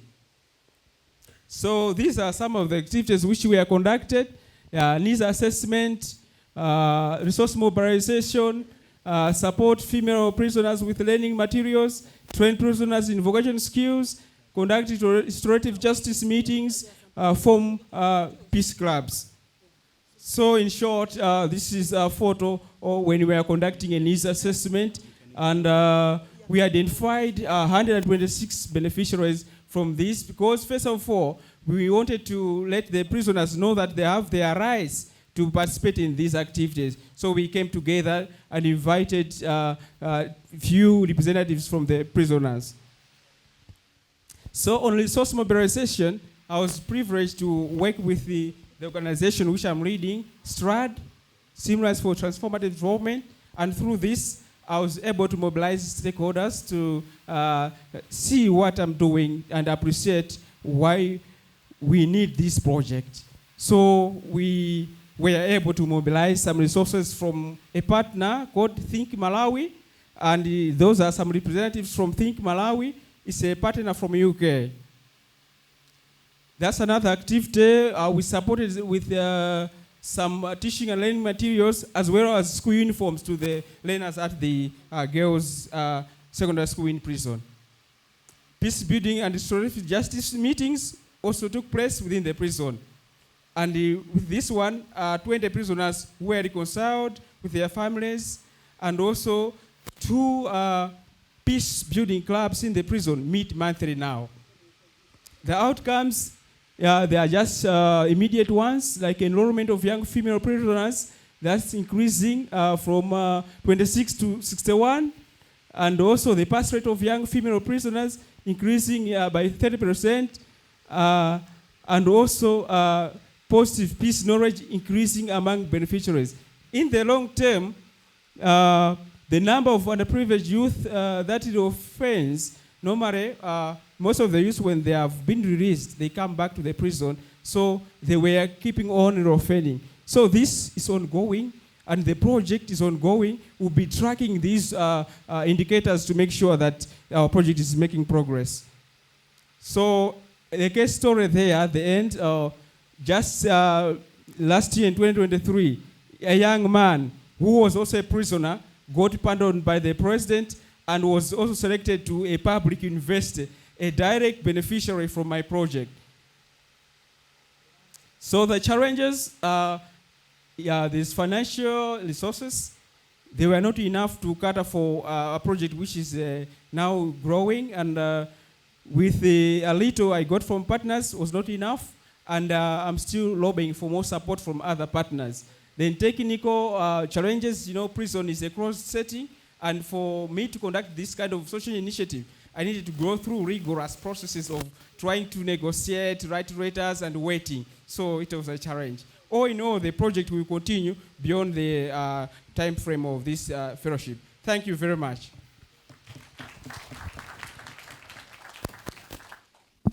Initiative titled Strengthening Women's Land Rights for Economic Empowerment and Resilience in Acholi Sub-Region. Mine will purely be post-conflict setting and how they are grappling with the legacies of the more than 2 decades conflict that ravaged northern part of Uganda. So my presentation structure will look briefly about the background, theory of change, key milestones, key learnings, key findings, and recommendations. Yeah, the location of the SCI is in Porongo Sub-County, Noya District, Northern Uganda. So the objectives of my social change initiative, I have 2 objectives. The first objective is to increase women's access, utilization, ownership of land, and taking lead in decision-making on land acquisition processes, including resolving land-related conflicts at community level. Another objective is to strengthen the capacity of informal justice actors, or that is traditional leaders and religious leaders. Commonly, people call them community gatekeepers in gender-responsive delivery of justice and women's rights. So the population of Noya, according to the projection from National Population Census 2014, it is at 133,506 people. And the average household size is 5 persons per household. The Poverty Index Report 2023 puts Acholi sub-region, which Noya is inclusive, at 68%. Meaning if you get 100 people in Noya, 68 are poor. They don't have anything. And then the sub-region that the ACI was implemented is painted blue, bordering West Nile and Karamoja. But the location, the exact location for the SCI is actually, we are hosting Mazeshwan Falls National Park. So immediately you cross Karuma, you are already in Noya. So 40% of the land coverage in Noya district is Mazeshwan Falls National Game Park. And that tells you exactly why I was very sensitive in choosing the title, meaning the remaining portion of the land, both human beings and animals have to fight for. So as I said, this was the squalid conditions during the war. This is called internally displaced people's camp. I was born actually during the conflict. And I want to quote from Barack Obama. He said, Barack Obama once said that there are ordinary citizens who were born during the war, grew up in conflict, forged their way out to get peace, but they are not living a peaceful life. And that is exactly the summary of the situation in northern Uganda. They are still grappling a lot with the legacy of the conflict. Land conflict is one of them. So, as I said, when people were in the camp, other people were busy mapping the land. They thought the land was vacant. Others even went ahead and titled. Now, in 2007, when people started returning home, they found their land were taken, and they became landless. But also elders who knew the boundaries and traditionally would pass values, would pass norms, would show boundaries to the younger generations. Majority of them died during the war in the camp. So when people were returning back, they didn't know exact boundary, because the land tenure system in northern Uganda is customarily owned, meaning the land belongs to the dead, the living, and the unborn, and it is never sold. And you cannot sell that land because you have to consult the dead and the living, because it is for the future generation. But people found some of their land were titled, and that is the genesis of the conflict. However, mine is coming from a patriarchal point of view, where women were traditionally marginalized when it comes to issue of land ownership. For them, they have the user rights, so ownership is not a word for them, especially in northern Uganda. So the theory of change is that if we strengthen informal justice actors on gender-responsive administration of justice, then we will see improvement in community relationship, a reduction in land-related disputes or conflicts, and women will be actively involved in decision-making processes at community level, so that the communities are not gender-blind, but more aware of land conflict, power divides at community levels, and it impacts their life. You see, this woman here was grappling with a lot of issues surrounding land. And land is a source of production and is a source of livelihood. There's no way you can live in a rural area without having access to utilize land freely. So it is because of the mediation outcome. That is why you're seeing them now planting. But it was not the case. So the community conflict there is intra-community. The fight is between relatives. Key milestones on women's land rights. I will not go into details to the figures. The report is shared with the center. Whoever interests him or herself can contact the center. But we build the capacities of women on women's land rights and justice system, so that they are aware of their rights. So the training were conducted, but also on conflict resolutions mechanisms. As I said, we established informal justice actors, and we built their capacities, and they are the ones that are taking lead in conflict mediation and resolution. And also, we realized that the economic empowerment aspect is very key when we want to have the sustainable development. And the issues of women's voices is the missing melody in the tunes of sustainable development, global, worldwide.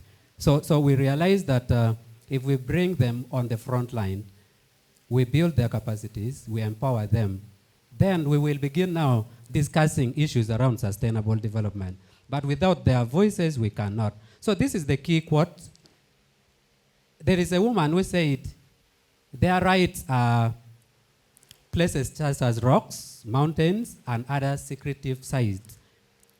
That is where their rights is, because they support in cooking when the cleansing ceremony, the cultural, spiritual aspect is there. That is where now they become. But when it comes to mediation and resolving land issues, normally, for them, they are taken to cook food for people who are showing the boundaries, and their decisions are not heard. So that is where the problem is. On promoting community-based conflict mediation, this is the outcome. As you can look at this area, it seems deserted, meaning it went through a lot of conflict. And as a result of the mediation outcome, this woman is able now to graze a cow, meaning she has restored and she's even happy. So this is what the ACI did. And then key learnings. I learned that land conflict mediation and legalization enhances protection rights, boosts economic development, and steers social cohesion, but people are land insecure. Peace building and peaceful coexistence. There is need to integrate peace building, psychosocial support intervention, and also respond to cases of conflicts at household level, especially in areas where it went through the war. Then socioeconomic empowerment component is very key. For the interest of time, I want to briefly talk about the key findings.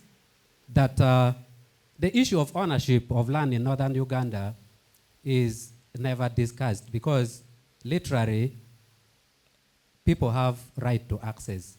And women only enjoy right to access when they get married. And in case the marriage doesn't go well, you go back landless. And if the family want to acquire land, normally when signing documents, women sign as witness instead of the owners. So that is something that I realized from the findings of the outcome. Recommendations. There is need to restore power to traditional leaders on land matters and orient them on gender-responsive administration of justice. And also fully integrate women in decision-making at a structural level. But also conduct gender-sensitive facilitation on alternative dispute resolutions. Lastly, resolve the ambiguity of the roles for the community leaders. The local council 1 and local council 2, they are conflicting on their roles. Who to preside over land cases as first court of intent. And some of them, their term of office expires and whatever document that they sign becomes illegal. Thank you very much. I want to thank Dr. Helen, the director, for mentorship. I want to thank Uganda Women's Network because I proposed this idea to them. And I want to say that with them, we secured funding from Horizon 3000, and this project is going on for the next 3 years. Last year was a pilot, and we are continuing the course. Thank you for listening. Thank you, James. Give him another round of applause, please. I would ask Francis and Galzeta to come in front here. My question, are the alternative livelihoods generating higher income to the youth more than they derived from the tree cutting? My next question goes to Masida, who did his work on young prisoners. My question to you, sir, is were they hardcore criminals, petty criminals, or somewhere in between? Now that question is important because it's necessary for us to understand the effectiveness of your approach, whether it's more effective with regard to hardcore criminals, whether it is effective for petty criminals or for criminals in between. My last question to Ladit Opio, Afoyo Matek. Did you include wives of former Lord's Resistance Army combatants in your survey? Because remember, this demographic has special circumstances. They are stigmatized. They are believed to be possessed by Chen, if I am not mistaken. So were you generally looking at women in the Acholi sub-region as a whole, or did you also include this special category of wives of former Lord's Resistance Army? Question goes to Mr. Fulton Francis from the Cameroons. I'm Christopher Fona Chobang, activist journalist, refugee in Uganda today fleeing the conflict in the Cameroons.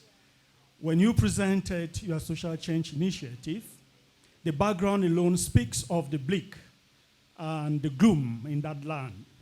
Everything was dark, the background of your presentation, and you turned to address the effects of what we call the Ambazonian genocide or the war in the former British Southern Cameroons. You seem to offer solutions to those effects without addressing the root causes. When I saw you here, I was happy to sit next to you, hoping you inspire me with hope to come back home. I'm forced one more to sing, Home, My Home. Home again, when shall I see my home? Both 70, who is bedridden, smile. And so we thought that we should come out with a strategy where we will bring them out, make them feel that they are living in a family, in a community that cares for themselves. And even if they die at that time, they will not die with anguish. They will die happily. Even if they are not smiling, but physically, but they will die happily. So our objective is to make sure that no man, no matter the age, lives in an island, lives in a community, and is entitled to community protection, is entitled to feel loved by the community. And that is why we put in a lot of energy to make sure that those who have been abandoned, we recuperate them and make sure that they live happy lives and die with smiles on their faces. Concerning the problem of my fellow countryman, I did not want to dwell into the political dynamics in Cameroon, because my organization is a not-for-profit humanitarian organization taking care of those who are victims of the war. Making it political was not my concern. My concern was to alleviate the sufferings of the people who are victims of that war.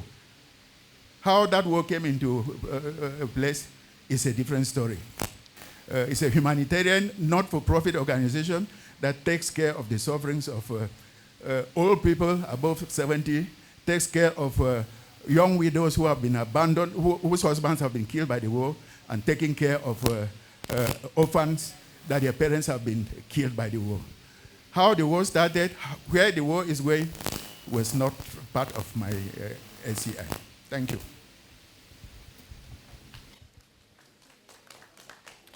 Yeah, thank you. Thank you very much for your observation and the question. I was deliberate to include all the women in the programming. Noya District Local Government passed a resolution and they came up with the document called Local Inclusion Agenda.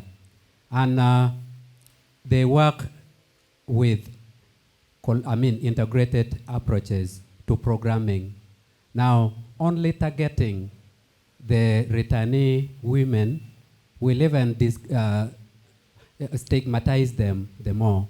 So they are part of the team that I carried the SCI with, so that they don't feel that they are isolated or neglected. But above all, each and everyone that stayed in northern Uganda during the war was indirectly or directly affected by the war. So it will look discriminative to target a specific category of people with support. Besides, the war took decades and people seems to have moved. So when we are doing programming, we need to integrate all categories so that we drive towards sustainable development, because we are no longer in relief or response setting. Thank you. All right. Thank you so much for your question. I would like to make it clear that at this moment, I might not be able to necessarily say that the economic livelihoods of the young people that the Social Change Initiative was targeting have improved because of the time frame of the project. But the most critical thing was that we provided a critical sensitization and awareness campaigns to these young people. The reason behind is that, as I already said in the presentation, that these are vulnerable and marginalized young people who even don't have any form of education. To them, as long as they engage in charcoal production and selling to the communities around Lilongwe, which is the capital city, and then they get money, that's fine. They don't even know the importance of the forest and also its devastating impact on the climate change. So the whole idea was to first provide them with a sensitization meeting on the importance of the forest and how it is important to the mitigating the impact of climate change.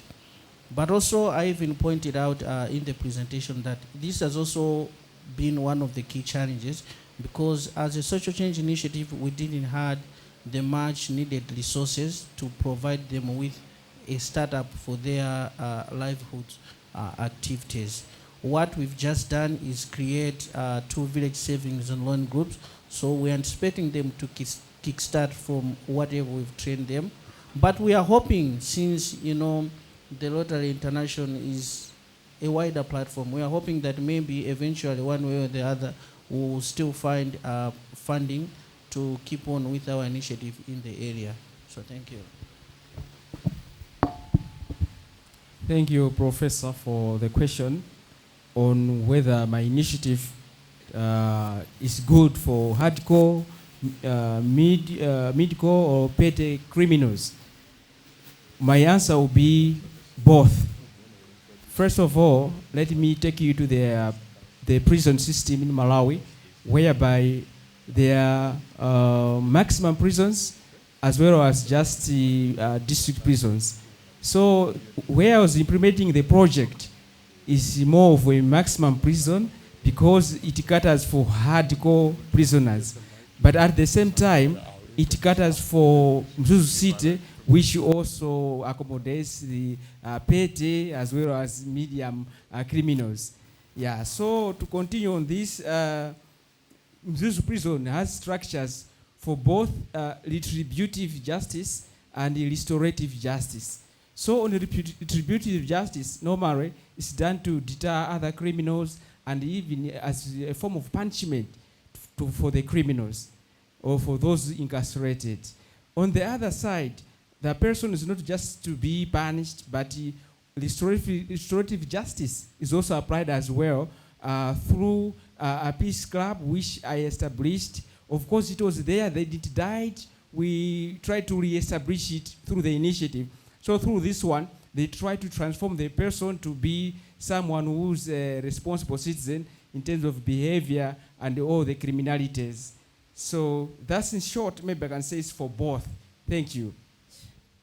All protocol observed. I'll start by congratulating the cohort 5 and thank you for this beautiful initiative you're presenting to us.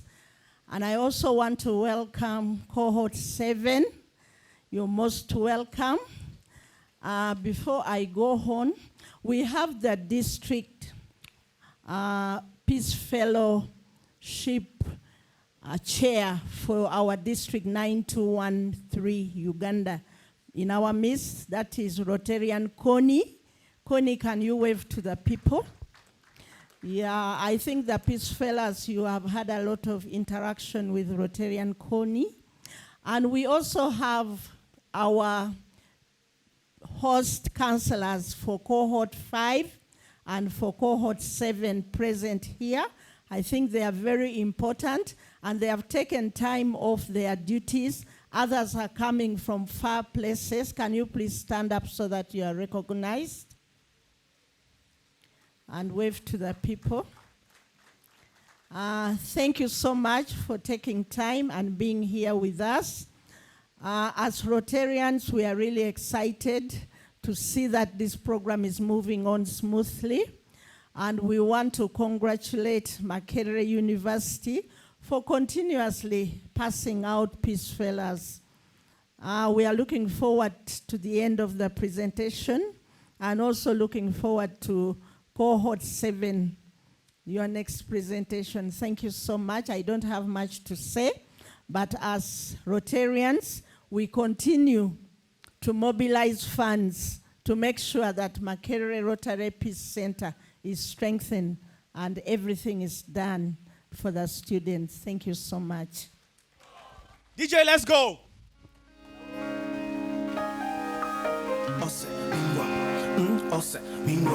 Yeah. Show some respect. Yeah. Can I get some volume? More volume? Yeah. Offset. Offset. Offset. Offset. Yeah. First of all, let me look Barazana. This the Niger Delta side. Never think I'm speaking China. That's alone you go recognize. Bring an old man with respect. Look away, go wear your shirt. After drinking shirt, but plenty. You slap an old man, I think it's funny. Or shall it come through to or multi? Hey, when you see an old man passing, get the visual finish. Or shall it come through to or multi? Hey, when you see an old man passing, get the visual finish. Yeah, Offset. Offset. Offset. Offset.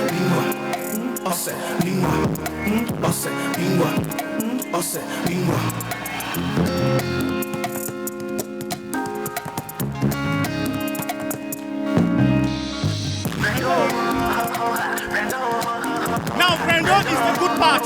Brando is when you tell the person, just show, get up. Let's go now. Brando, Brando, you're taking over. Traditional hip hop and style. I look at the walk, I'll get a plusher. Go and drink Alomo and ice. Okay, Nathan, my homie. Oh, my get KJ, my mommy. I can always pass you for the old man. Get the best shot finish you. When you see an old man, you go prostrate. Even though him shot never underrate. Like the way NI, they dominate. What you saying? Ask us, shall it come through to or multi? Juju. Hey, when you see an old man passing, get the best shot finish you. Shall it come through to or multi? Juju. Hey, when you see an old man passing, get the best shot finish you. Let's go. Offset. Offset. Offset. Offset. Offset. Offset. Offset. Offset. Offset. Offset.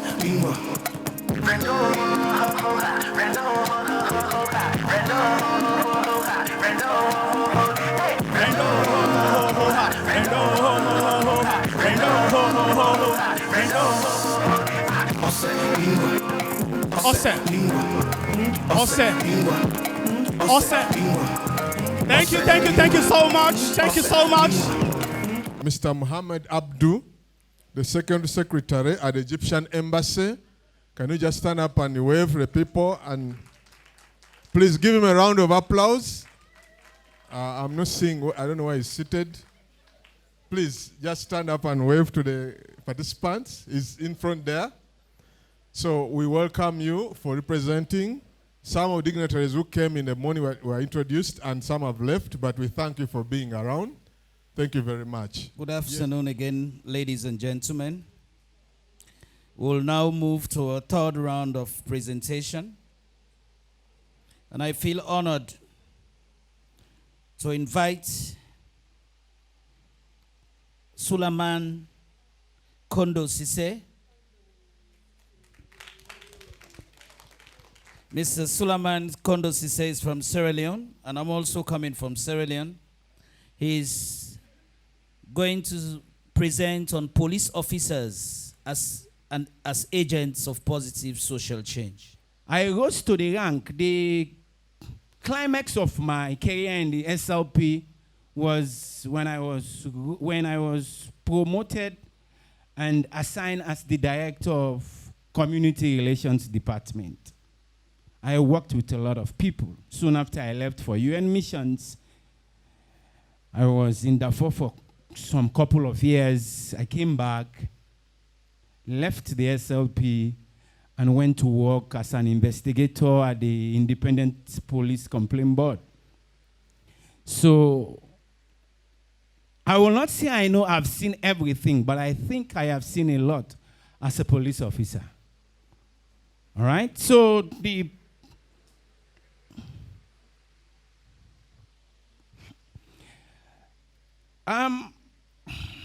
say the primacy or paramountcy of the internal security of any country lies in the hands of the police officers.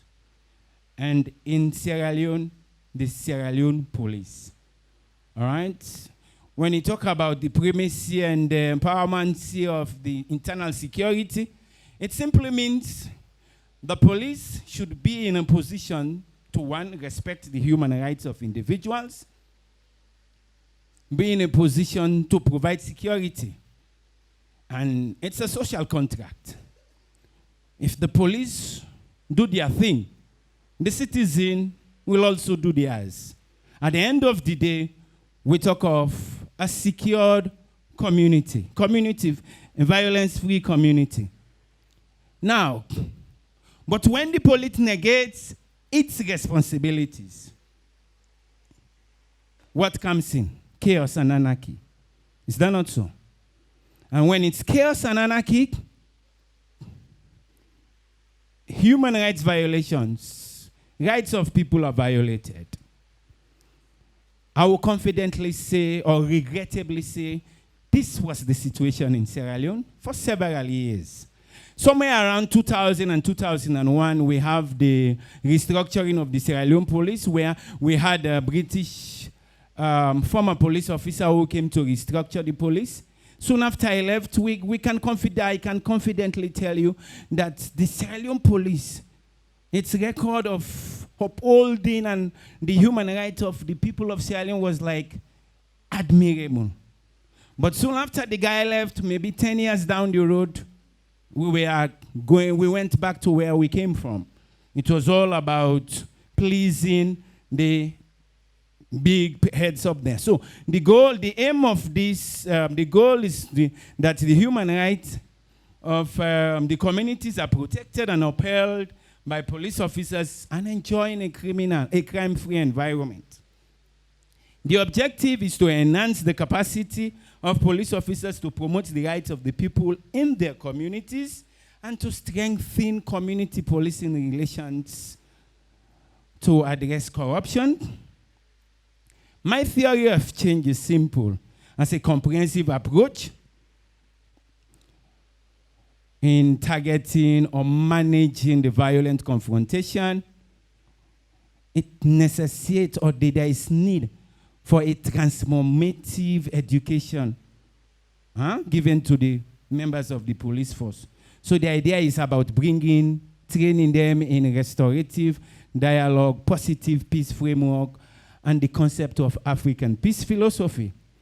And this transformative training can lead to a professional police where we have the respect of individuals being respected, the rights of people being respected, and police operations will be conducted along the national and international standards.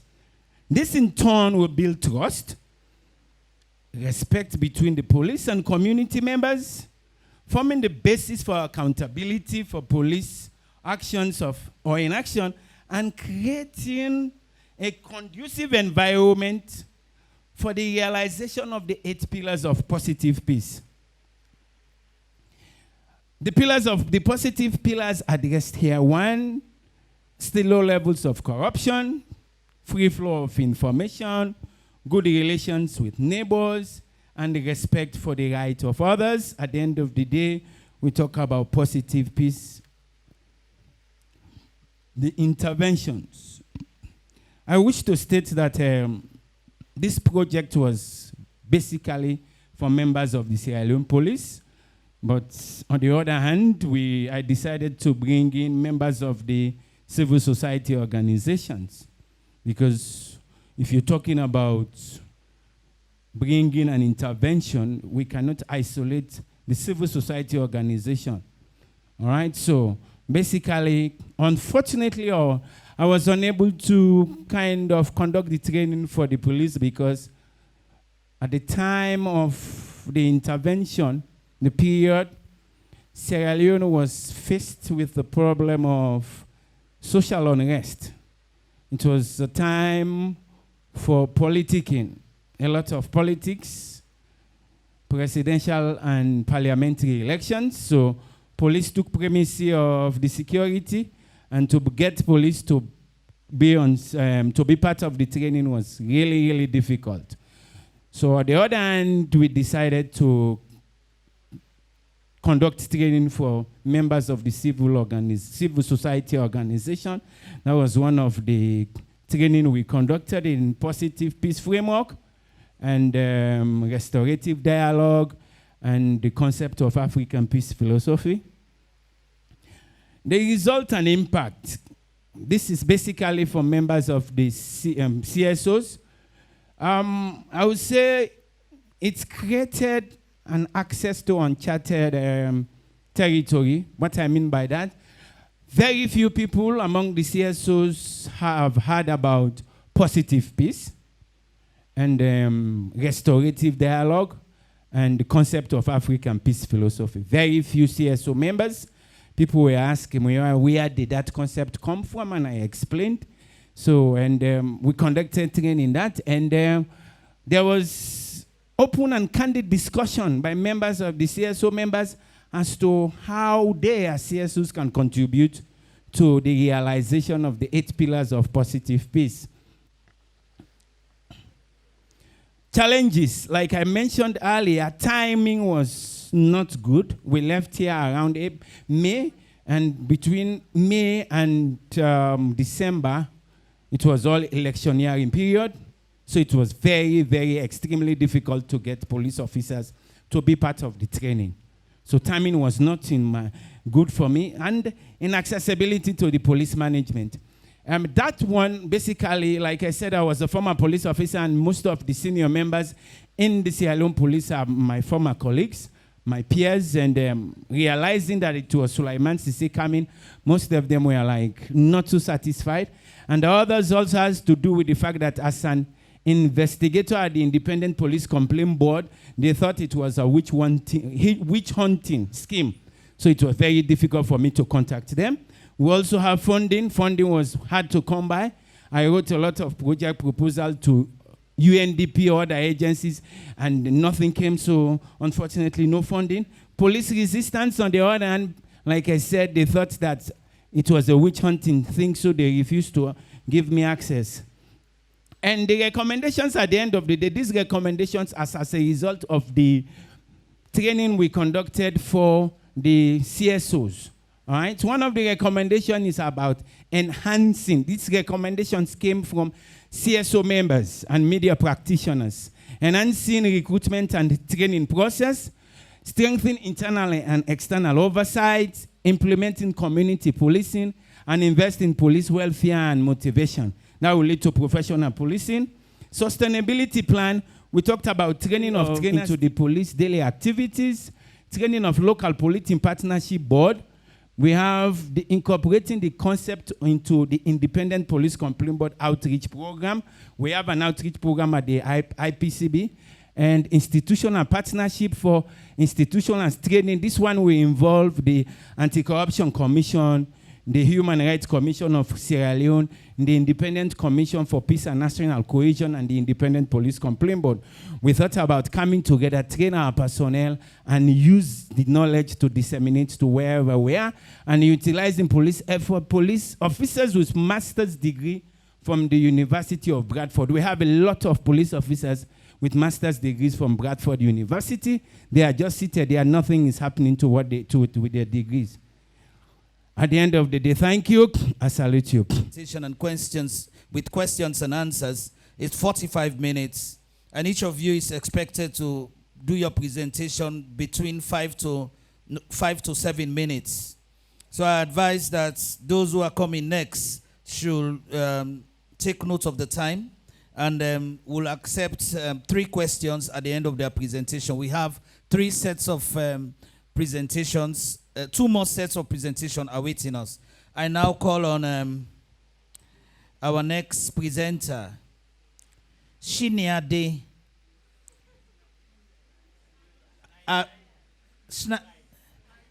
Okay, Naida Ibla. You know? I'm sorry, it's Ibalai. Ibalai. Yes.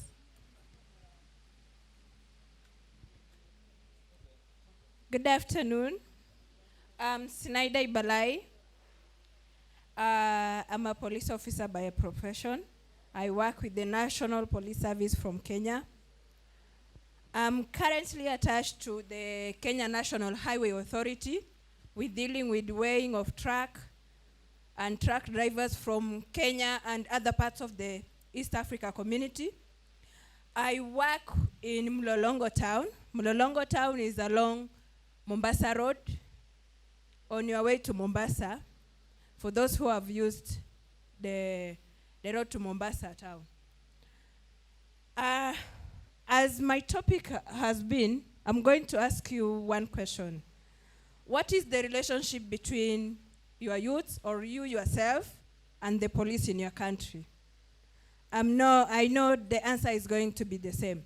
It has also been the same with the Kenya, and especially in Mololongo town where I work. It has been considered as a calm town until last year when there was political violence, which unfortunately caused a very violence that led to massive destruction of public properties in Mlolongo town.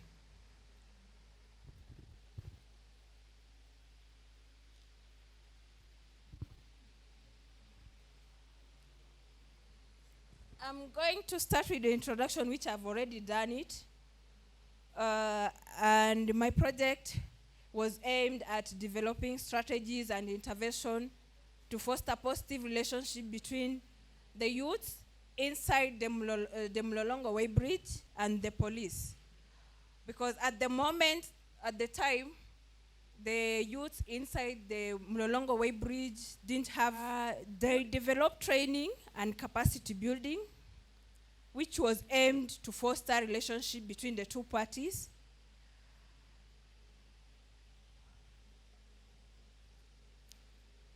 So as I have earlier stated, the problem that we experienced in Mlolongo, my main goal was to foster positive relationship and interaction between the police and the youth inside the Weybridge station area. The other objective was also to increase youth participation, as most of enforcement activity was only involved with the police. It was also considered prudent that we involve the youth who are working inside the Weybridge area, as they were civilians. So they were trained in things related with enforcement on truck drivers and Weybridge areas. Most of the challenges that I encountered during the training was that most youths were really unwilling to work with the police, including even the police officers. And also, in our workplace, our schedule is usually from 6 to 6 p.m. So if you're going to get into a day shift, it's between 6 to 6 p.m. Then the night shift, it's between 6 to 6 a.m. So you find that people are willing to waste their time while doing those training, especially those impromptu trainings, until they have to wait when you set a particular date with the organization to work with them. So during the moment, we will consider having flexible working time to have the training. Sometimes we'll have when the shift is breaking off, or even during morning hours, during briefs, before we proceed for work. Another challenge that I encountered was getting enough numbers. It was really difficult, as most of the time you find those who are going for night shift have already reported to their workstation, or even most of them have gone home. Another challenge that I encountered lastly, during the time that I had trained several people, even that organization had trained other individuals, including the police officers. Some of them were transferred out of our workstation. When your contract is over, you're being removed from the Weybridge to other police stations out of the Weybridge.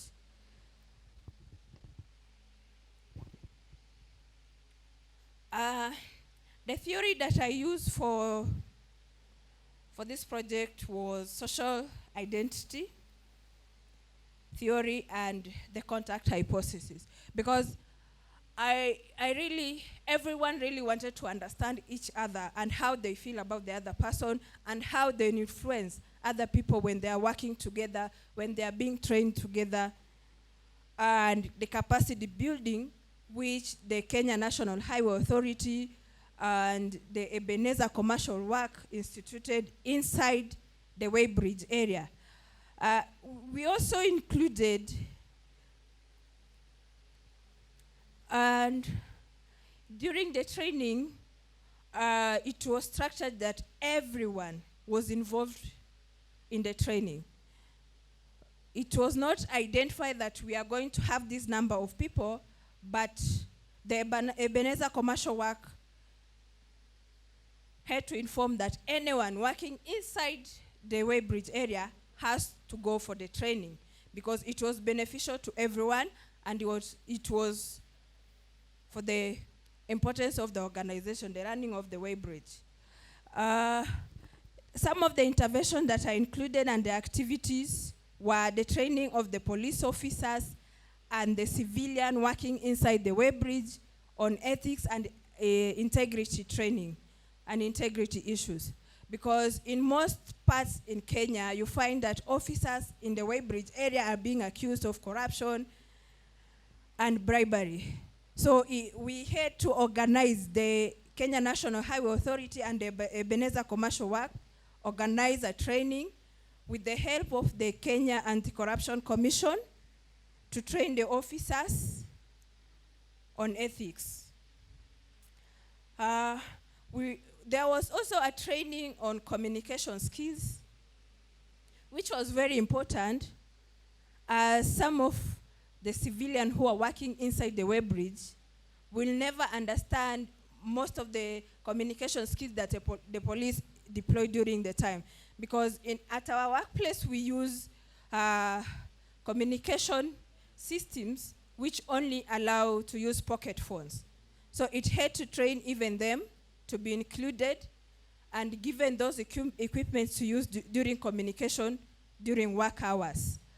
And some of the projects that it was initiated, it was empowering the youths who are working inside the Weybridge to invest, and it was involved with the Kenya Police Circle, which came and trained the officers on investment opportunity, on getting into SACCO and understanding what SACCO deals with.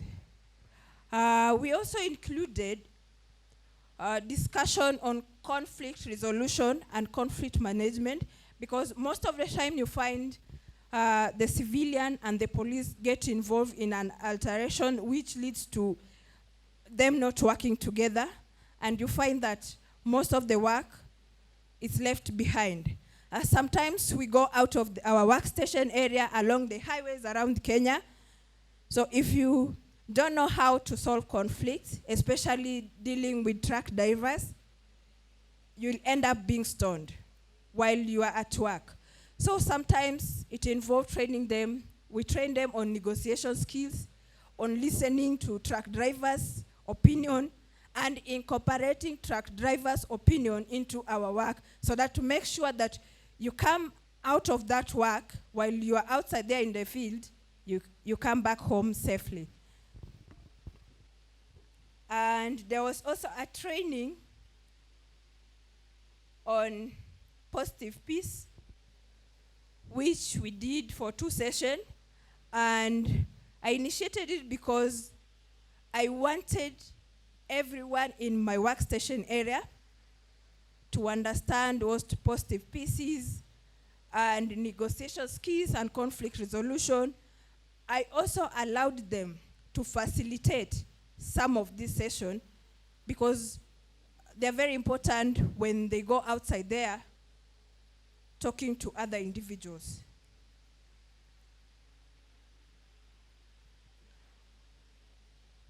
Some of the findings that I found out as the training was going on is that all the participants that I had involved, I had recruited a few after those who were transferred earlier. They completed a questionnaire, which I used. And some of the questions include the relationship before we started the project and the relationship after, at the end of the project. The recommendation that the Kenya National Highway Authority and the Ebenezer Commercial Work came together with me, it was agreed that there should be more training and more capacity building on ethics. It should be regularly. Every time that a new officer is posted in the station, there should be another training for them to be incorporated into other civilians. We also encourage that there should be promotion of face-to-face engagement and more communication training. And emphasis were made on police-youth partnership at the Weybridge area. I want also to say that this project was done through the help of the Kenya National Highway Authority and the Ebenezer Commercial Work.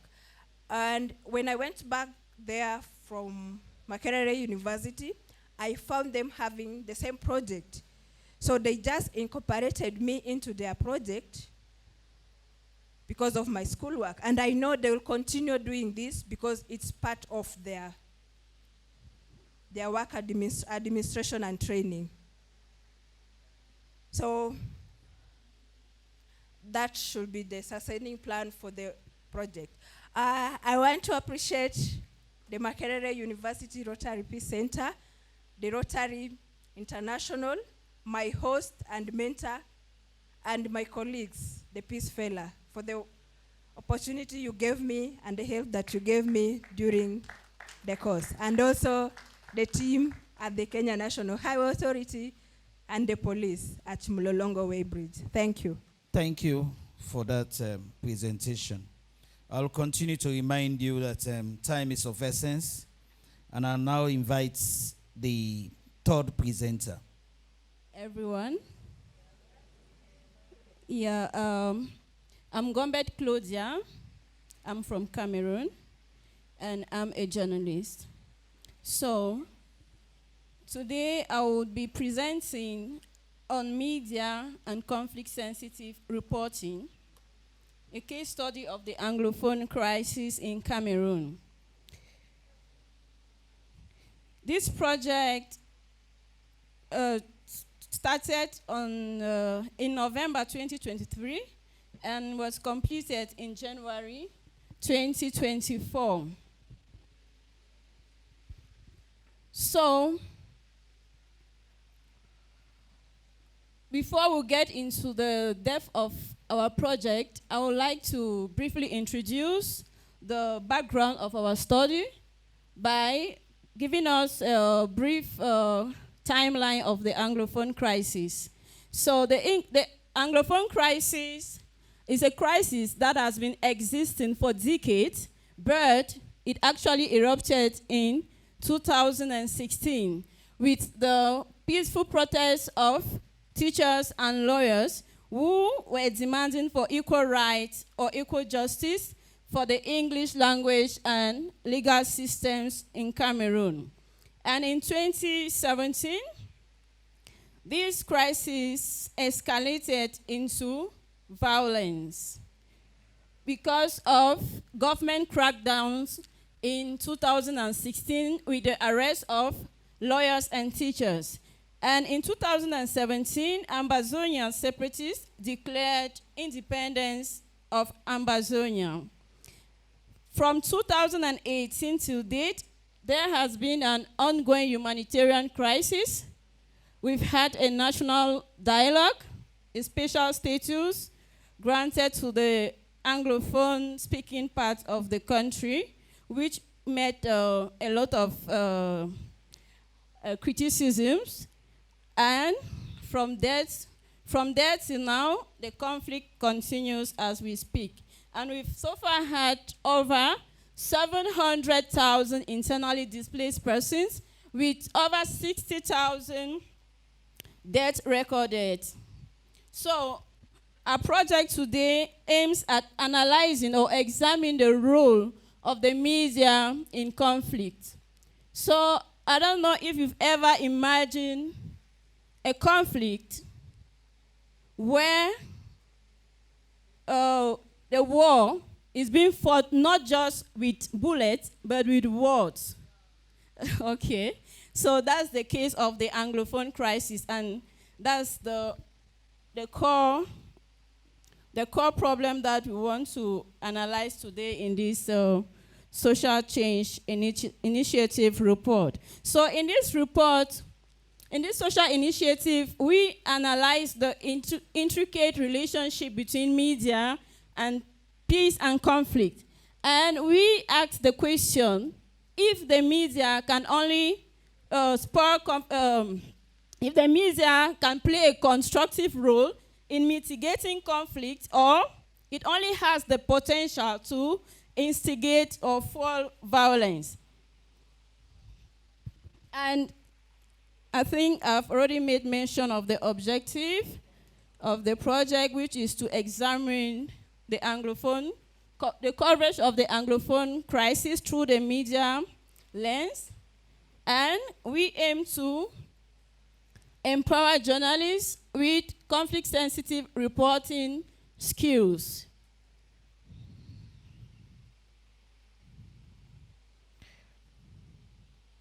So, in the course of implementing this project, we had some challenges, beginning with budget constraints.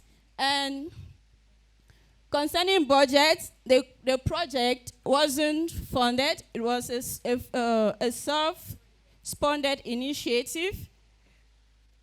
And we equally had logistics and scheduling challenge.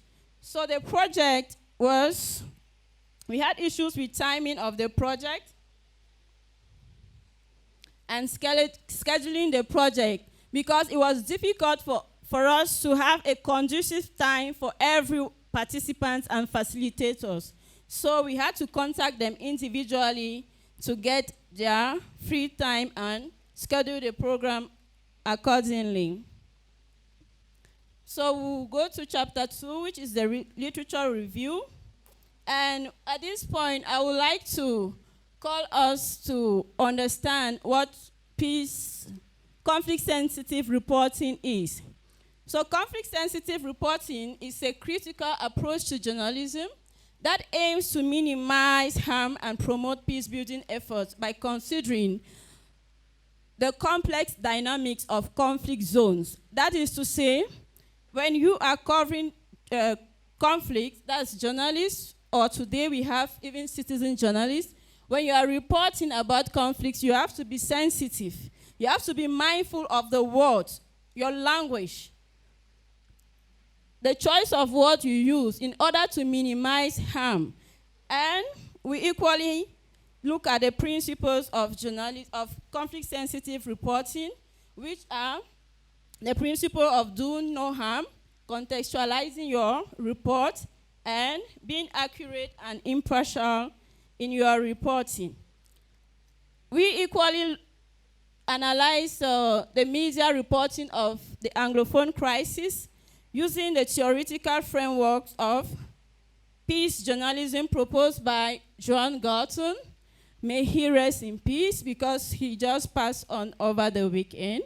And the theory of Galton suggests that journalists should try as much as possible to be impartial in their reporting of conflicts. And they should try to give chance to all parties involved to express their own side of the story. We equally made use of agenda setting theory, which are theories of mass communication, media framing. We equally have other theories like cultivation theories, which we'll not explain here. So agenda setting theory simply suggests that media has the potential of reporting or shaping public perceptions by the choice of reports or articles that they made available to the public. And media framing proposes that the angle that journalists or media organizations report news helps to shape public perceptions and understanding of the conflict. And our change theory is, if media companies adopt conflict-sensitive reporting into their newsroom, there would be a significant decrease in the escalation of conflict into violence. So the method we used in this social change initiative project was the qualitative approach. And through this approach, we randomly selected journalists, that is 20 journalists, and trained them on peace and conflict-sensitive reporting. That takes us to chapter 3, the key interventions and activities that we had. In our findings, we discovered that the media has a double-edged role in conflict situations. The media can either impact the conflict or conflicts positively or negatively. How does the media impact conflict positively? By raising awareness and promoting understanding of the conflict, holding powers accountable, facilitating dialogue and peace building, mobilizing public support for peace. And on the other hand, media can affect the conflict negatively by framing narratives. That is mostly negative narrative or propaganda, spreading misinformation, normalizing violence by showcasing bloody images of violent scenes, and amplifying voices of extremists by constantly reporting of the activities of extremists.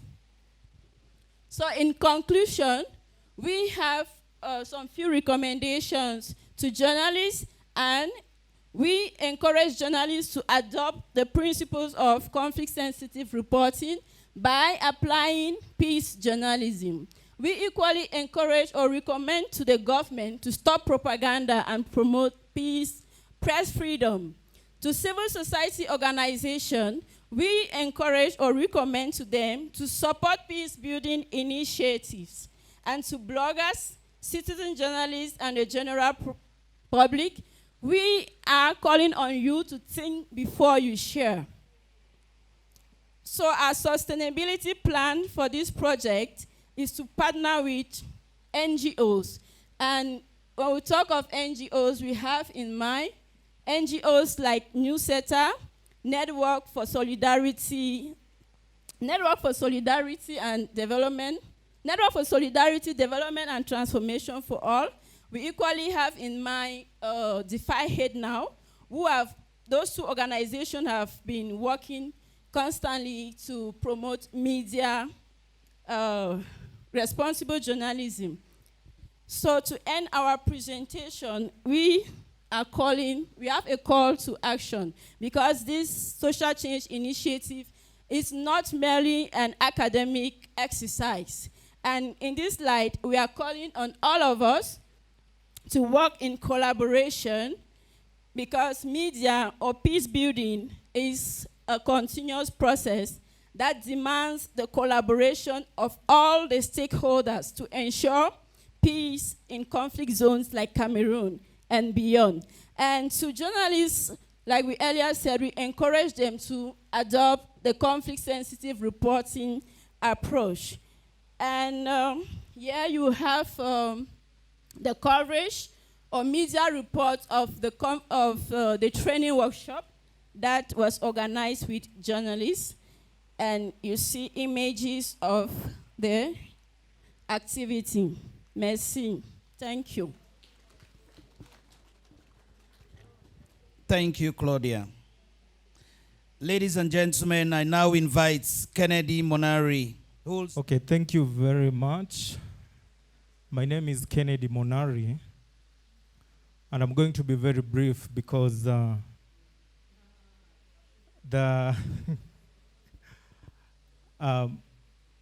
My social change initiative focuses on visual artistic expression for social cohesion between urban refugee and host communities. You know, visual art is a universal language that anybody can understand. And this social initiative recognizes the transformative impact of visual arts on social cohesion, and also in its ability to humanize the individuals who may be marginalized or misunderstood, and also conveying complex emotion, experience, and aspirations that may be challenging to articulate verbally. So a little bit of background and also partly conflict mapping. Kenya hosts, for the past 3 decades, Kenya hosts refugees from the conflicting countries such as South Sudan, Somalia, Ethiopia. And we have what we call the encampment policy, where it restricts refugees in camps, mostly located in marginalized areas. However, most refugees often migrate to urban settings, mostly in Nairobi, for whatever reason, mostly to look for employment or better education opportunity for their children. And following government directive in 2013, urging most of the refugees to go back to refugee camps. So that marked the turning point to the challenges of most of the refugees faced in Nairobi.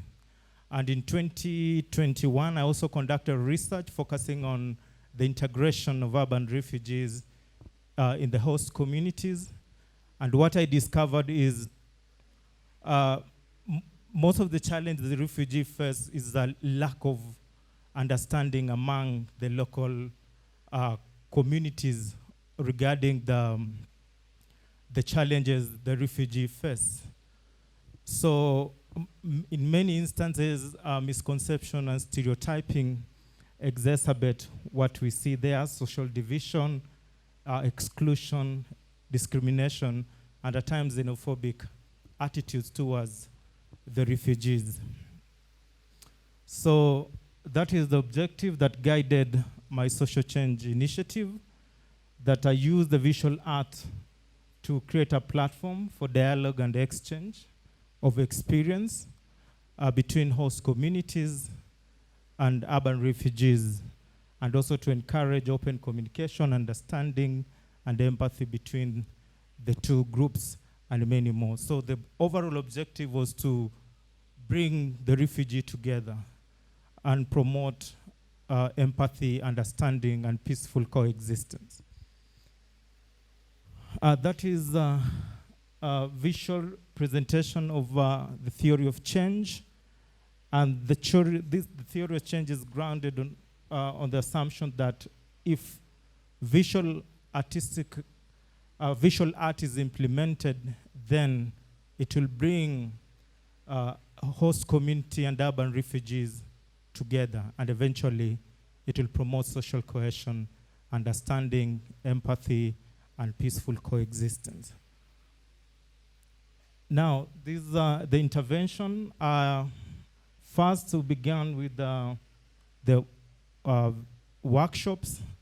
I conducted a number of workshops, which was guided by the trained facilitators. So this was just to explain the context and the purpose of my social change initiative. And then later, 3 days later, we started a collaborative art project which comprised of urban refugees and the host communities.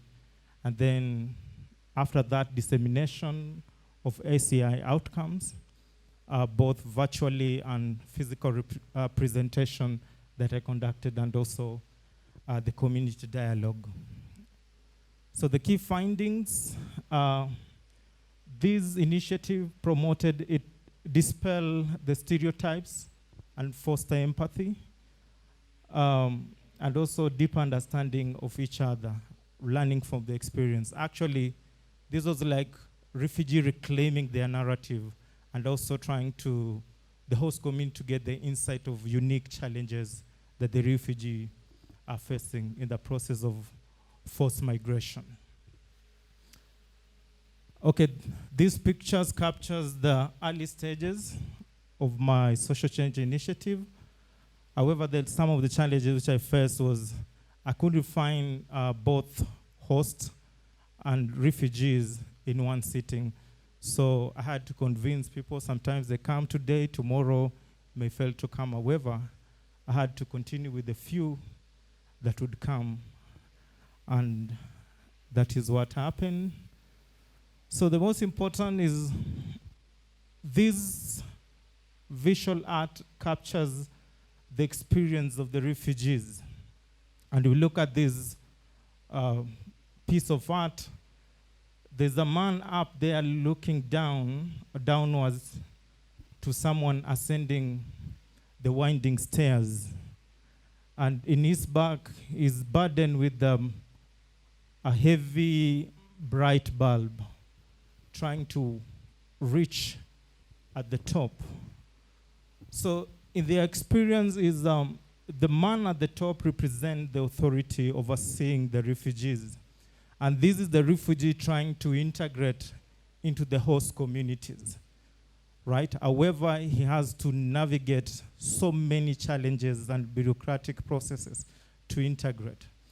He has to navigate misconception, so many stereotypes among the host communities for the refugee to integrate. And you can see we have a refugee camp. So they have just moved from camp. They're now trying to find their way to the urban centers. So on their way, or in their journey, they encountered a lot of challenges. So these represent the refugees. And the bulb at the back represents the love and the hope and aspiration to live in peace in their new environment and in the new community. So the second piece of art, this expresses or depicts the experience of refugee children in schools. And as you can see, we have gates which represent various barriers. And you see, we have a gate and it's already locked. So I think the idea behind this piece of art was to express the challenges their children faced in the camp, and in the urban center, it was just an extension of the many or myriad challenges they face in the access of education. So the gates that you can see represent the barriers. That this is the camp, that is the school. So they are trying to access the school, however, they are hindered by so many factors, including the policy on admission of children of refugee background into education, and also language barriers and so many other challenges that refugees face, both in refugee camp and also in urban setting. And then this is these are dissemination, these captures, when I was trying to do dissemination of the outcome of my ICI. So the audience comprised of both refugees and the host communities. And yeah, that is what I did. And then that marks the end of my presentation. I just want to thank everybody for their support. Thank you so much. You found resistance among the police. And for me, that also a bit came as a surprise because one, the kind of work you're doing seems to be really at the heart of what the police is supposed to do, right? So where is that, where is the missing link? So that when you are telling them to be more effective agents of change, peace, they resist. The second one, which goes to Snyder, is also related to where? Sorry, people. Yeah, it's related to the, the issue of corruption again. So I'm asking, do you, in this project, go to the root cause a little bit? Because corruption is one of the endemic challenges that we associate with the police all the time, and that's what you said.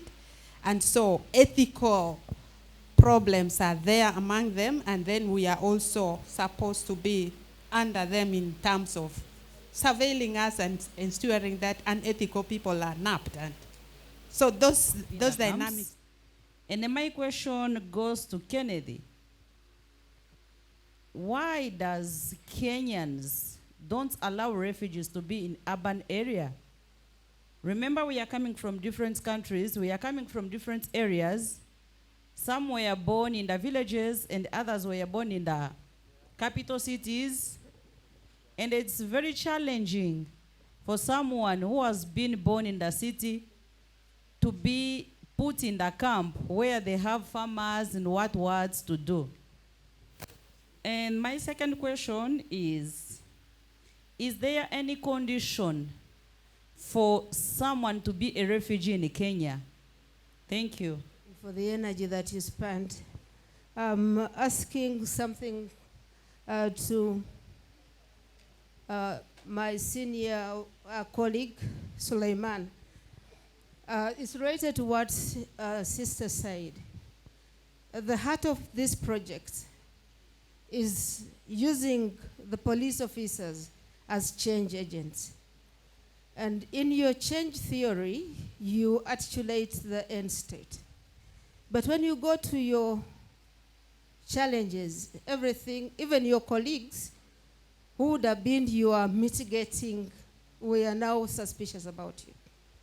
How can you sustain this initiative? And in the recommendations, I don't see you looking upbeat to engaging the IG or the current leadership to allow you access to make this formal. We'll say the media raise awareness of the conflict. That it informs people about the conflict. And on the other hand, that's the negative role of the media. We see the media amplifying extremist voices by constantly reporting about activities of the extremists.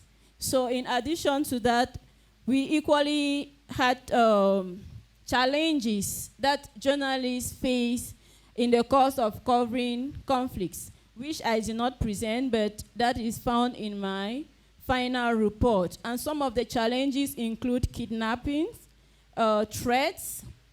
Ngoma from Zambia, and I'm a founder of Peace and Conflict Transformation Initiative, which has just been registered.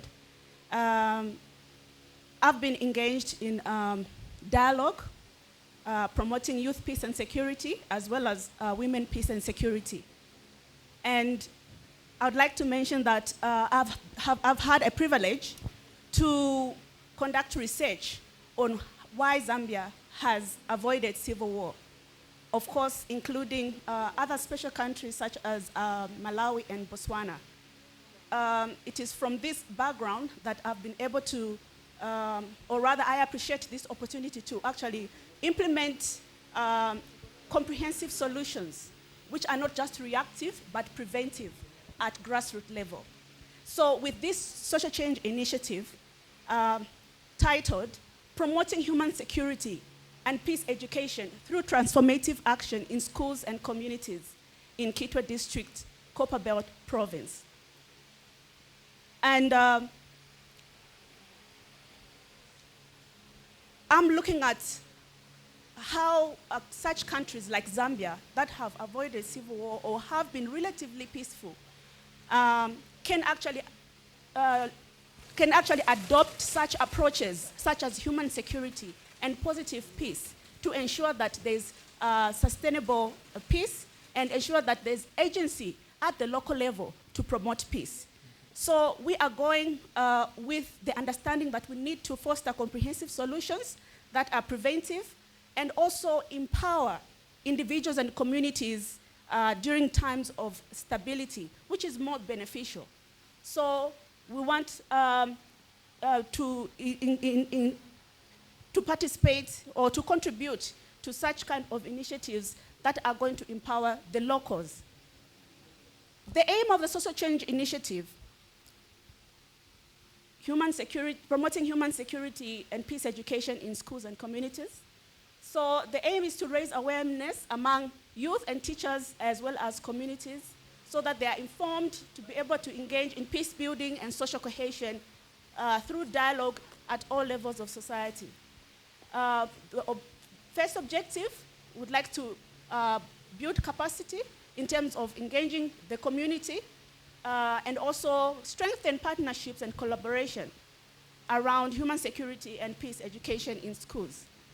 The second one, also to strengthen teachers' capacities in schools so that they can be able to transform the learners into participating as agents of peace at local level, as well as empower the youth themselves, both in schools and communities, to take action for human security and peace education through various innovative interventions.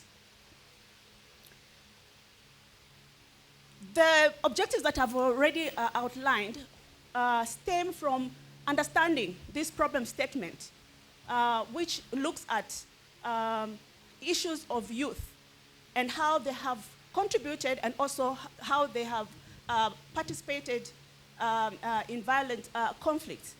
This information is guided by the structural vulnerability assessment that was conducted by UNDP and COMESA, and it used various methods which were comprehensive to come up with primary actors that have been identified as key in trying to prevent conflicts at all levels of society. So we have high numbers of incidences of violent conflicts during and after elections, which has actually tagged Zambia in the past 10 years as having had a high trajectory in terms of structural vulnerabilities. And also, we have noticed threats to other dimensions of security at individual, economic, health, as well as community and environmental dimensions. Stemming from the same structural vulnerability assessment, we are looking at how lack of formal and informal peace education has actually contributed to limited interventions addressing awareness, and also is promoted in schools and communities through formal and informal innovative dialogue spaces. Then stakeholders such as youth, teachers, and then stakeholders, in brackets of course, youth, teachers, and organizations or institutions will be able to acquire knowledge and skills on human security and peace, and also be able to engage through collective action for peace and security in schools. This will lead to increased awareness and enhanced stakeholder collaboration in addressing peace and security at various levels. Looking at the target group, considering that the problem statement and the issues that are coming out of there, we targeted the education sector and the education stakeholders, which include the youth-led organizations as well as the youth-focused organizations, and of course, institutions and organizations that have an interest in the education system. We also have the youth, of course, which are the primary focus in secondary schools and communities, as well as teachers, as I earlier on mentioned. If you look at the target groups that we identified, we want to see how we can implement a systems change approach in trying to address the problems that we identified. And also in line with the positive peace framework, we want to also change attitude, structures, and institutional orientation to how youth can be engaged, to be able to participate in protecting the youth, ensuring that they participate in peace and security, and also engage through innovative activities that aim at preventing conflict. Looking at the selection criteria that we use, based also on the structural vulnerability assessment, of course, Zambia has got about 30 districts that were identified as hotspot areas for violent conflicts and other vulnerabilities. However, Kitwe is one of the highest in terms of being considered or classified as a hotspot. And it has about 9 hotspot areas that have been identified. And it is from these that we identified the school in collaboration with the Ministry of Education and also the Office of the District Commissioner that actually availed themselves to support these schools that were identified. And for the stakeholders, like I mentioned, we looked at the youth-focused and youth-led organizations, as well as community leaders and traditional leaders. Straight to the interventions. The interventions align strictly with the objectives that I highlighted earlier on. So I'll go straight to the activity. We managed through a holistic approach, considering all the relevant stakeholders. We looked at conducting dialogue for, stakeholders to ensure partnership and collaboration, as well as training the learners, as well as training the teachers. Also, we are able to conduct semi-structured interviews as a post-training survey. The key findings, I'm just going to peruse through as what was identified in terms of assessing the levels of awareness and importance of human security. We see that in all the communities that we worked with, human security was regarded as very important because of the peace and security challenges that were identified and the need to protect the youth. Existing strategies, there are very few strategies. At school level, they have what they call school councils. However, they do not encompass various themes that relate to human security and peace. And also awareness of policies such as the Youth Peace and Security Agenda. Very few youths, actually 1 out of 10 youths, if we were to ask, they have no knowledge about such frameworks or even including the Sustainable Development Goals. In conclusion, I would like to highlight the recommendations. Of course, we look at how we can establish groups such as peace committees within the hotspot areas, and also increasing the number of teachers and stakeholders that can be trained in this very important topic. Leveraging social media, we have been able to do dialogues online, but we need to do more. Increasing stakeholder dialogues as well. Universities were identified as critical in the community because they can be able to collaborate with other organizations within the community and promote peace and security. Lastly, NGOs, if they can be able to incorporate human security and peace education in their projects, especially those ones which are youth-focused or youth-led, because they already have structures that they can work with. Of course, when we look at the Ministry of Education, we can look at how they can mainstream and localize policies on peace education. Way forward, fostering continuous stakeholder dialogues and inter-community dialogues, collaboration, of course, at various levels with various government line departments, such as the Drug Enforcement Commission, the Ministry of Education, Ministry of Community Development, and also reach to more schools, because like I said, there are 30 hotspot areas. How do we scale down this activity?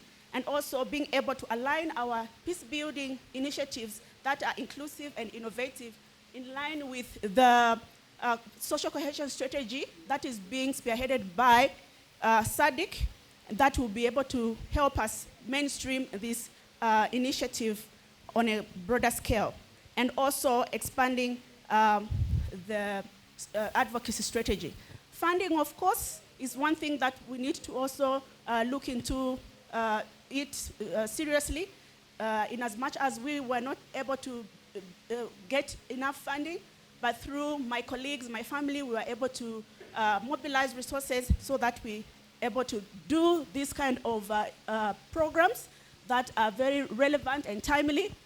If you see in the first row, we're able to conduct stakeholder dialogues. That's a group photo. And you see how they're able to interact and reflect on the various conflict stories that were rising or that were able to relate from their communities. And also participation of youth from the community is one plus that I can highly mention.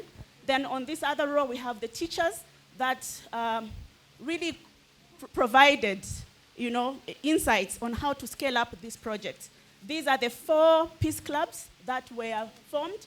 20 learners were trained, and we want to ensure that more schools are trained so that we can be able to have peace education as a driver of peace and security in our country. Thank you so much. Thank you to Rotary International, Thank you so much. Makerere, and my fellow peace fellows, and everyone else for the support. And we look forward for more collaboration. Between the women of Sudan with the women of Ukraine. The aim of this initiative essentially was to create a joint statement, a joint peace statement with reflections of women from Ukraine and reflections of women of Sudan, and appealing with this peace statement to international institutions, to you people, and to decision-making national institutions to have a decent ceasefire in the coming future. Okay, so this is the initiative. Our problem statement is essentially this one. I will go with a short video for you to have an idea, for the people who don't know, of what is the situation in Ukraine.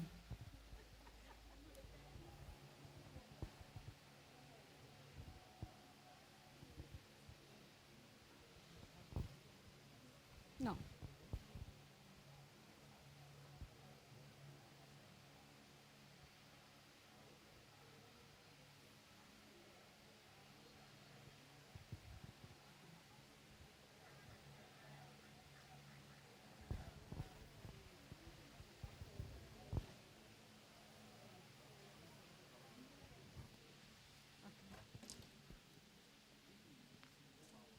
Okay, so now I just would like to Another country has had a very hard story of war, as is the case of Sudan, with a long-term dictator. There is a lot of struggling in terms of financial development and infrastructure building. But what I found that was interesting, that bottom line of the situation, these 2 countries, they end up in the same situations. So during these 8 months at Rotary Fellows, as Rotary Fellows, I thought, what is it that is making 2 different realities going the same directions, and what we can do to make these 2 realities be different? And I came to one of the conclusions, that is women. Women are, in most cases, the future of the countries. Women are the one that will give birth. Of course, men are also very important. Men, in their first age of their life, they grow up with women. So if we educated women on peace, if the educated women that believe in a peaceful world have the possibility to talk, then maybe we can consider that will be a different future. You can see here numbers, okay? You see numbers of refugees, a number of displaced, number of dead people. But also numbers are tricky because we get too much used to it, to see all these numbers. We think about the civilians, but we don't think about the many militaries that are dead every time there is this war. And these wars are everywhere. Ukraine and Sudan are just 2 wars or many other wars. But who are soldiers? Soldiers are guys between 20 and 40, 20 and 50. In many cases in these wars, they are just people that until the war didn't started, they had a job and they had a life. And this war, they have killed all of that. So if we don't do something strong now, we don't appeal the institutions really to think about the war and the role that women need to play in the role, I don't see any change anytime soon. For what concerns the presentations of my SHE, I will stop here. I will be super happy to share with you the statement. I will ask the university and the Rotary Beauty Center to publish it. I will be very, very happy if you take a few minutes of your time, and if this statement is something that you share, you will sign it. So the more signature we'll receive, the huger will be our impact. In the meanwhile, I would like to say that this project had 3 organizations from Ukraine and 3 from Sudan that succeeded to meet together online, which all of you know what a big struggle is. There was no money involved. Imagine if there is no money involved, the commitment of this lady from these 2 different countries has been huge. At the beginning, I thought this idea was very strange. But actually, Sudanese women and Ukrainian women, they have loved to interact. So this is just the beginning of a big collaboration for the future. I also had the support of our Rotary, Italian Rotary, that helped also me financially to implement part of this initiative, which I would like to thank, which is the District 2001. And I also would like to launch an appeal to my fellow colleague and say, you know, Rotary is our starting point, but it can also be our accompanying point. But definitely to my followers, it can be the future. So I finish here. Thank you. Your legs. And as you're doing that, reach into your pocket and take out your phone. So go ahead and turn your phone on. Turn on the flashlight. And I want you to put your hand up to it and see what it does. So as a biomedical engineer, I work a lot with biomedical devices. And there's a device called a pulse oximeter, which essentially shows the level of oxygen content that you have in your blood. It's a really important device. It was really important during COVID. When somebody like me shines a light through their fingers, you get this really nice, easy to see red light coming through. When you get a person with much darker skin than me doing that same experiment using those same tools, it doesn't work as well. This was a huge problem during COVID. We were getting inaccurate results for people in Uganda and all around the world who had more melanin in their skin than I do. This is just one of the ways in which the technology that we use today is not designed for the Ugandan person in mind. So, as I said, I work a lot with young women to help them excel in the STEM field. There's a lot of reasons that we do this, some of them being direct health implications like I just talked about.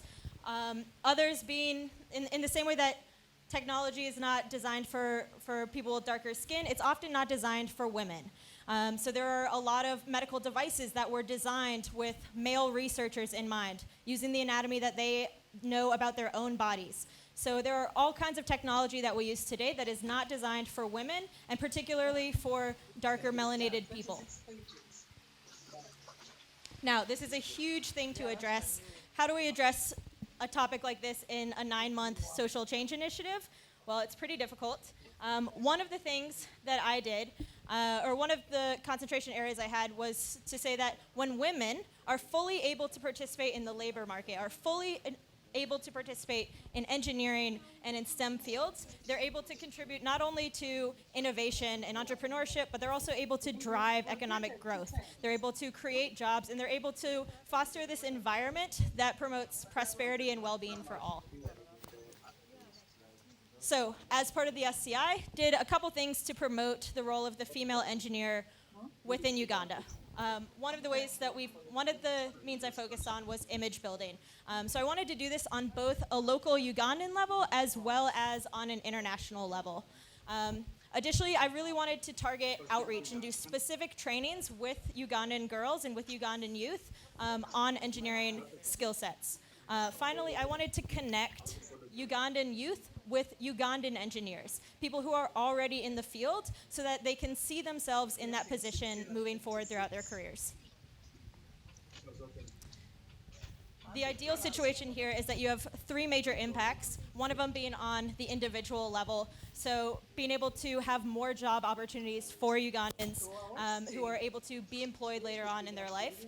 another impact being on the societal level. So as more women become engineers, they influence designs that are more female-friendly and appropriately designed for people in East Africa.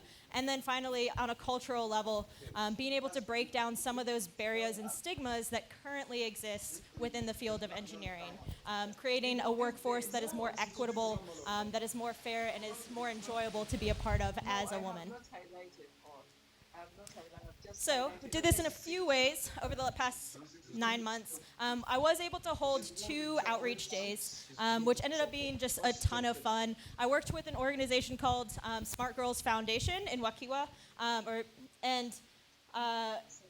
we brought a team of biomedical and other engineers who are currently based in Uganda to interact with students, and we broke the day into 2 parts. The first part of the day was skill training, and the second part of the day was dialogue. So the dialogue during this outreach that the team decided that they wanted to address, both the students and the engineers, was how can professionals in the field currently support the younger generation in overcoming some of these gender barriers and challenges that exist currently. So we spent a wonderful afternoon talking about those challenges, as well as doing teamwork activities. You can see they're building structures with spaghetti and different tools and competing against one another that day. I'm missing a slide, but the next day that we did this, we did a specific skill training on motorcycle repair.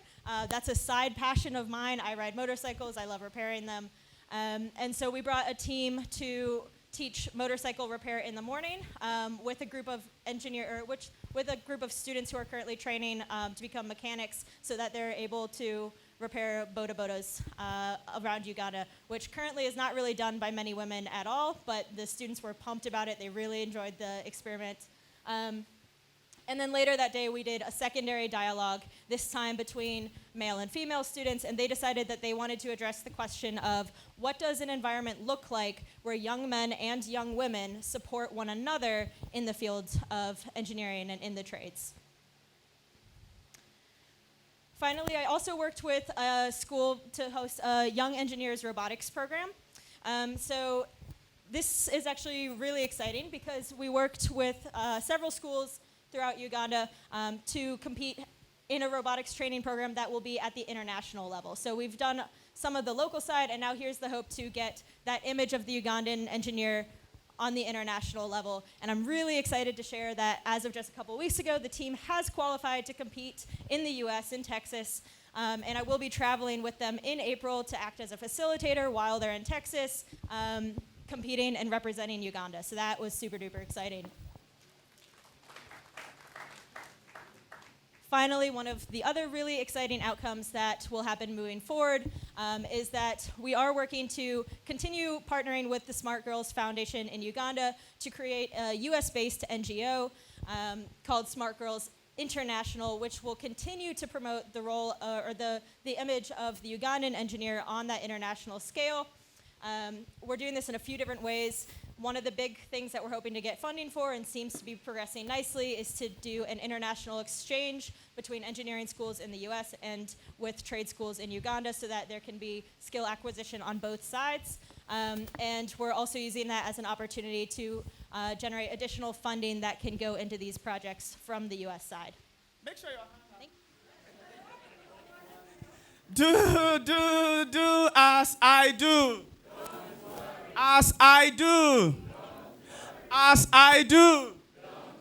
Finally, let's go back to this position. Check it out, check it out. Do as I do.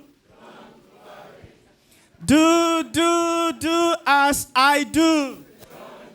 As I do. As I do. Finally, we are going to do locomotive clapping. You can measure the impact of, let's say, a drama or a song or whatever method you use towards peace. Then the second one is for Nahla. What is the criteria that you use or for selecting which books that can promote peace? How did you do that? How do you select a particular book that you can use? Thank you very much.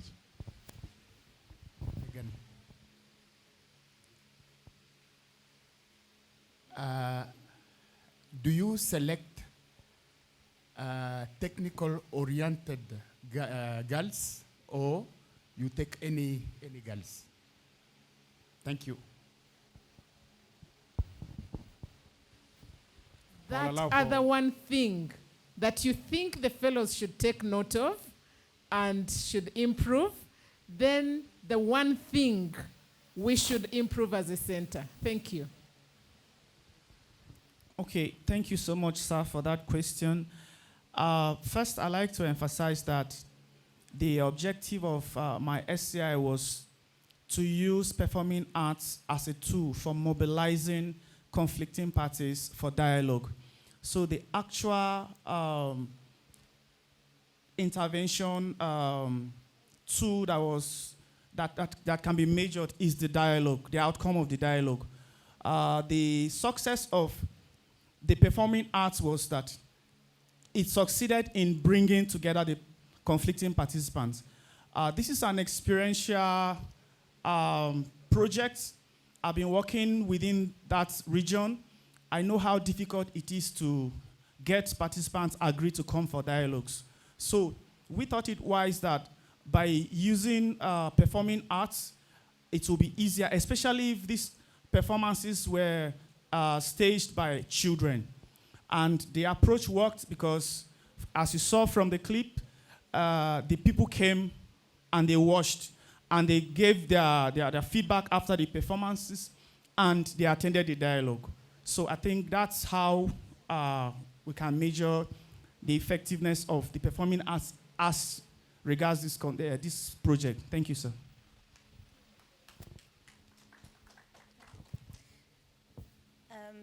As per your question, Professor Dixon, in the training, we focused on training teachers how to use storytelling to promote peace.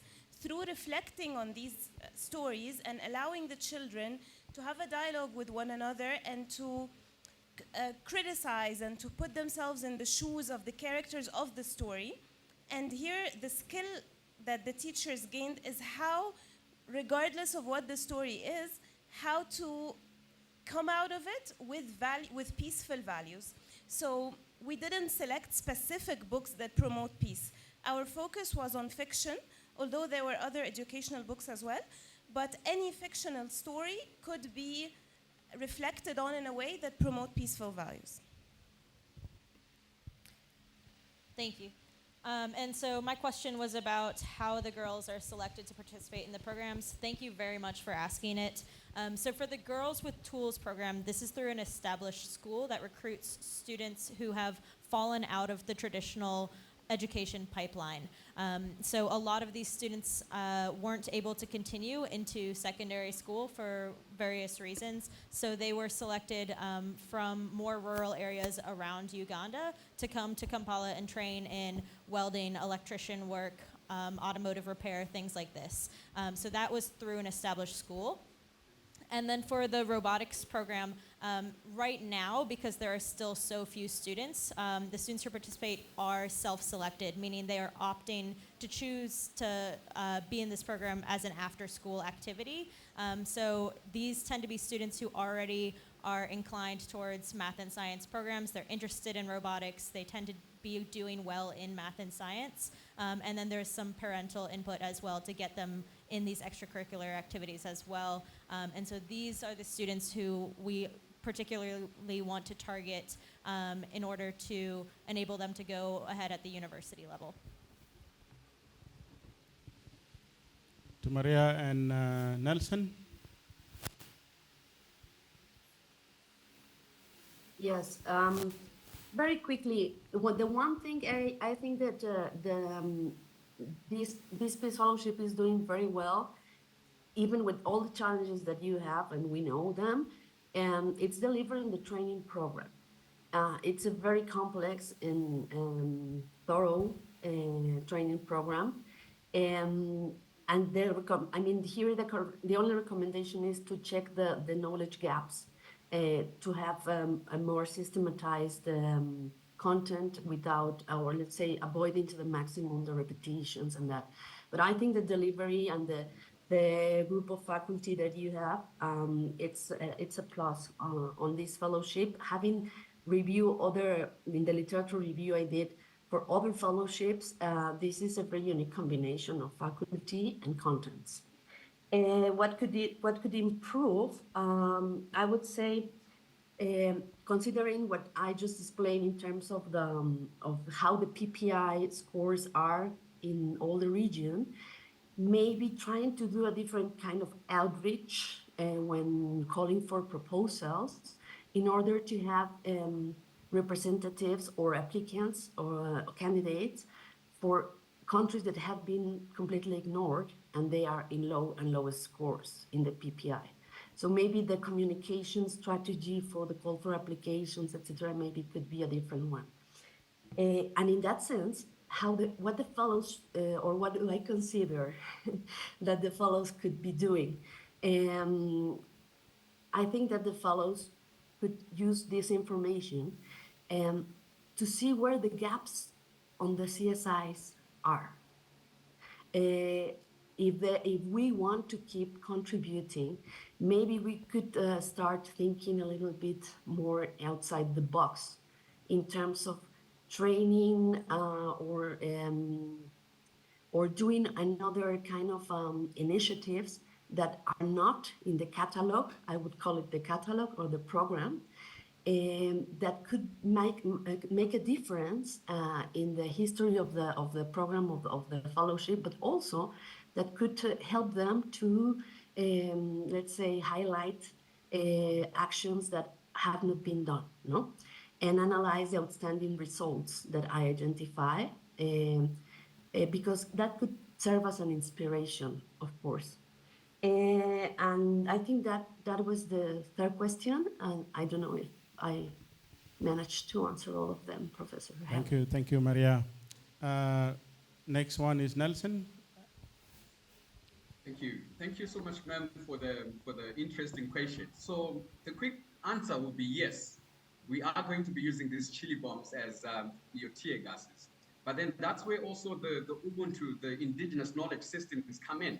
So I just recently applied for a net geo research grant to see exactly, the impacts and the effects of capsium on elephant and animal welfare issues. But we are going to be adopting traditionally, the sling method, where it's amazing how this process works out, right? Because you basically take your chili and you put it in elephant dung and you light that mixture up to actually, mitigate the impacts of elephants. So if you put it in a sling like David in the Bible, throw it up to your elephant, it definitely will have the same effective results of, repelling the elephants away. But like I was saying, this is an area which still needs further research because nowadays we're talking of animal welfare and animal rights, and we need to understand further the impacts, the quantities, the concentrations of capsium that are actually effective for sustainable, elephant mitigation. Thank you. Thank you so much. Can we please give them a big round of applause, please? I'm not saying anything more. I've already said hello to all of you. But for cohort 5, I really want to thank you so much for this wonderful initiative you've presented to us. It has really been amazing. And I've already had requests from some of the fellows.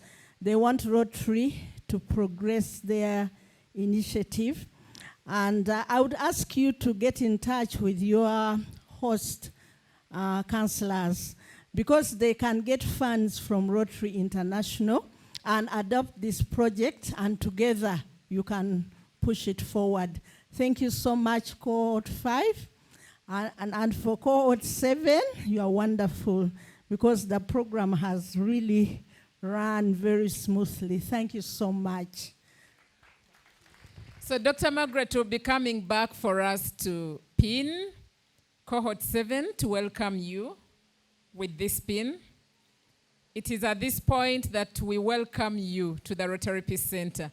And I'm sure cohort 5 still has this pin, so we shall give you the alumni pin today so that we can celebrate you as alumni. I am honored in this meeting to have two very important people. I'm hereby inviting Dr. Mukadas Abuyinza, Professor, to come and say a few words, then invite the Vice Chancellor. But what will happen after there, it will be delivery of certificates, and then we shall call it an evening. Before my senior professor comes, I would like to invite Sarah, Richard, Frida, Bahia. I don't know if they are in the room. Friends, these are the eyes and ears and the heart of the Rotary Peace Center. Sarah, Frida, Bahia, where are you? Please come in front. Make it fast to the front and run as fast as you can. We are missing. Stand here so that everyone sees you. Okay, you can come up. It's even better. So this is the team that is making us shine. Stretch, stretch, stretch. And in the room, we do have members of management in the room. And I'm inviting you to come up. Dr. Veni, please come. Don't look at me. I'm doing this because after the big people have spoken, I will not say a word. Dr. Veni, Dr. Dixon. Is Dr. Charlotte still present? Okay, she had a sick child. I think she's gone. We also have Dr. Barije Samson, who is handling something with our partners from the Uganda Police Force. Dr. Lungat, we are always proud to connect. So, friends, for everything that goes very, very well with the center, this is the team. They receive the fellows, they communicate, they give them a good time, and they prepare everything. And it is at this point that I say anything. Probably introduce yourselves quickly.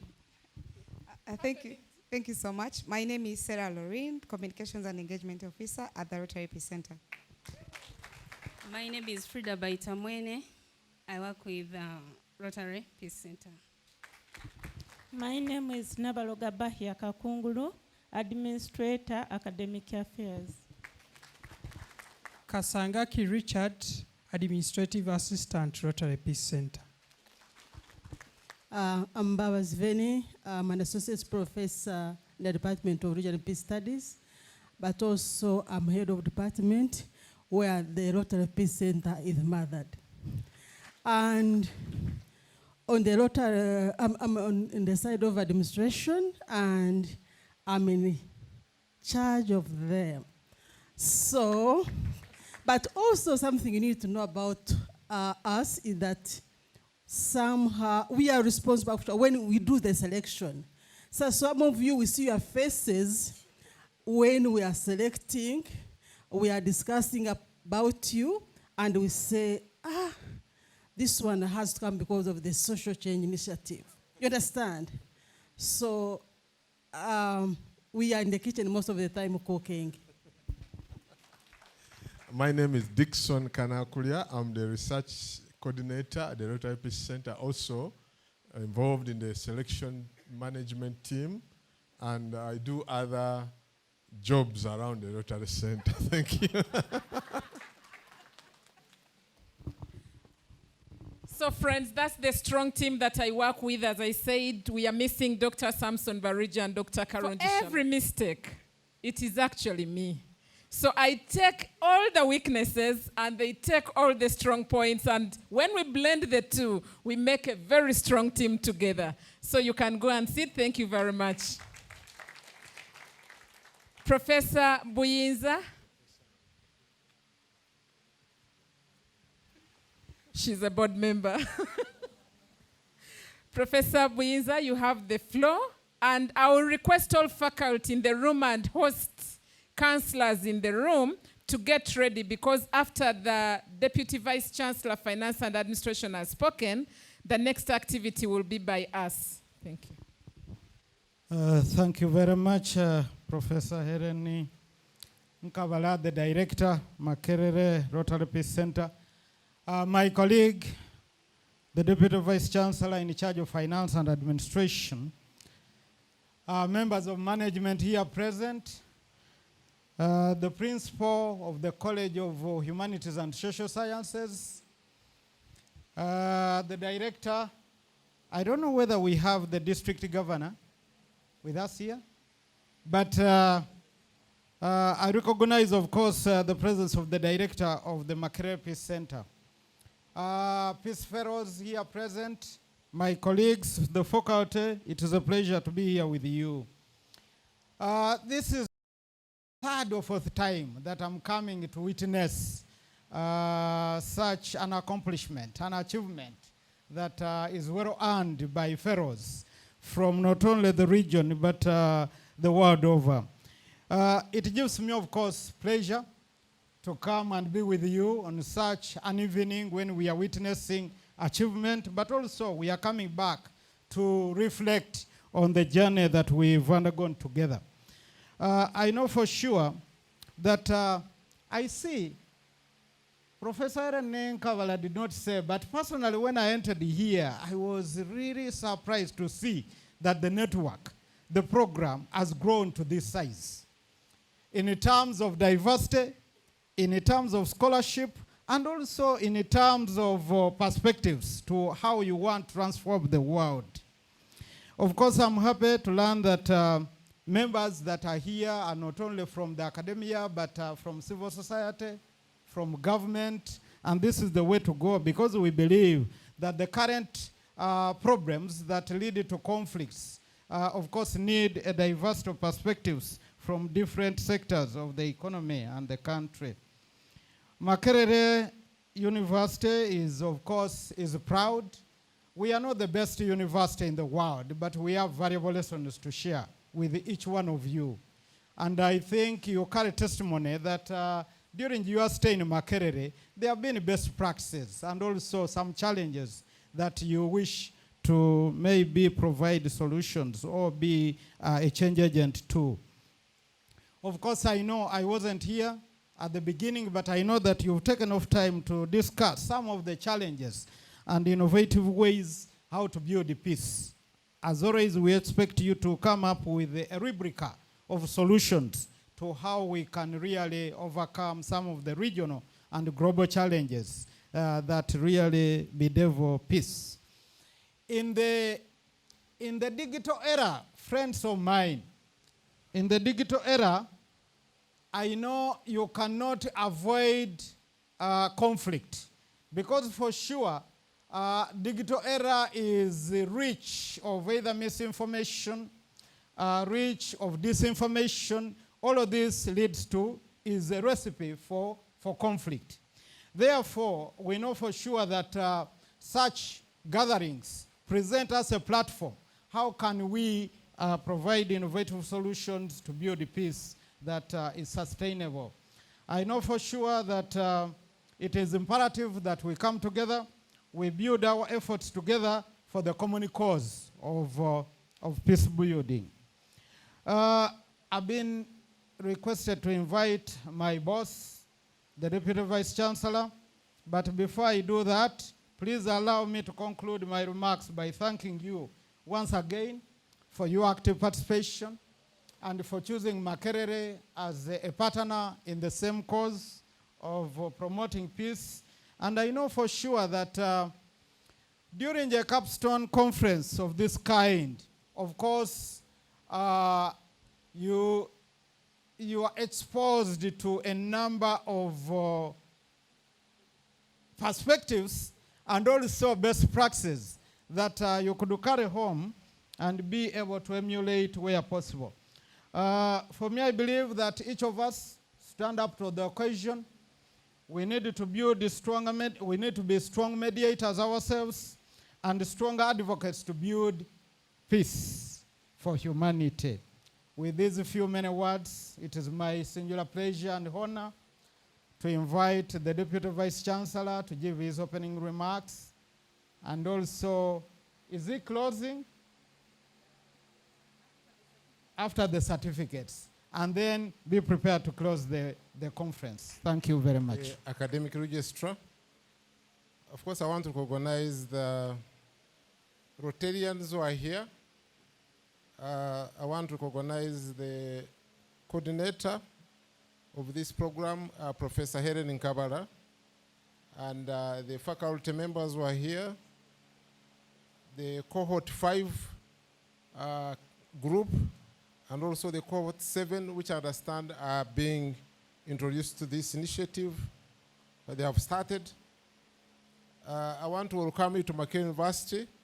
I want to add on my voice to welcome you to Makerere University, and also to relay the apologies of the Vice Chancellor, who has not been able to come personally because he's involved in another meeting which is chairing at the moment.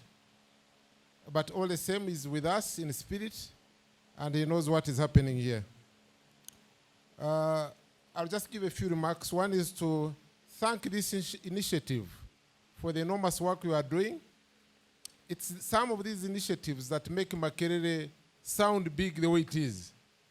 As you know, in this region, Makerere is well positioned, is well ranked, and it's partly because of such initiatives like the Rotary Peace Center. So let's clap for Rotary Peace Center. I want to thank the funders. I want to thank all the participants. You know, one of the rankings in universities is internationalization. As you could see from the presenters and from the faces who are here, that brings in the international perspective. And so we want to encourage more of such, so that the face of Makerere is, you know, much broader. Peace is for all of us. I've sat in and I've listened to 2 or 3 presentations, but you realize that peace is for everybody. And that is why even in some religions and some regions, the word peace itself, in itself, is a greeting. If you go to parts of Middle East, Israel, shalom means peace. The Islamic world, peace be upon you, is a greeting. Even here, even our local languages, when some people from the West say obusinje, it means peace. And they are wishing everybody peace. So that's part of our culture. But also, peace is elusive. People can be disturbed by even small things. You know, small things can disturb the peace of members. I remember recently someone was preaching and talking about peace and said that it is us as individuals at times to feel and feed the peace within ourselves. Don't think that you will get a lot of peace from your neighbors. But if you feel peaceful, you'll be peaceful. But also if you feel annoyed and irritated all the time, you'll be so. But I also want to say that it is also contextual. Again, I give the example of what is happening in many parts of the world. You can see the way peace has been very elusive in the Middle East, and especially the cases of recent. You see how peace is very elusive in the Russia-Ukraine context. Even here, our neighbors in the DRC and other places, even in Uganda, peace was elusive for some time. But I want to report to the guests, especially those from outside Uganda, that Uganda now is one of the most peaceful countries in the world, where you can sleep and nothing happens and you are happy all the time. And some of you from outside, I'm sure if you have interacted with Ugandans, most of the time they are smiling. They are talking and smiling. Not like my colleagues I saw some Swedish name on the screen. I know they are very good people, but I studied in Sweden. They supported me. But you know, during winter, you find that most of the time they are gloomy because of the winter. Even when you say good morning or peace be upon you, someone will just ignore you and continue. So, mine is really to thank this initiative and to say Makerere, we are proud and will continue to support this when it calls. So I want to end by congratulating members of the cohort 5 who have completed a capstone, and we are looking for myself and top management, and of course Professor Buyinza here. We'll be happy to have them on our graduation list early, so that we are secure of the numbers that are going to graduate And then we also celebrate when it comes that time.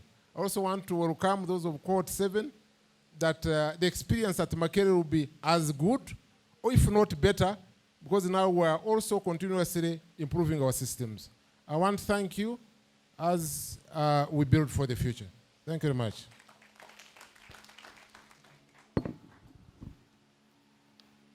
She had an abrupt barrier to go and attend to.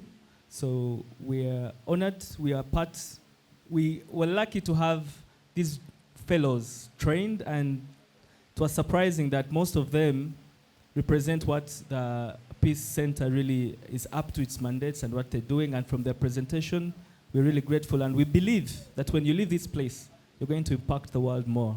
Thank you. Let's begin with Adefemi Adekunke. Oh, yeah. Thank you. Oh, yeah. Where's the master? Carrero Laurent. No, not there? He stepped out. Okay, fine. Aha. Diego, this is Oliveira. Thank you. Then Doa Saban. Bola Badagog. Say Bola.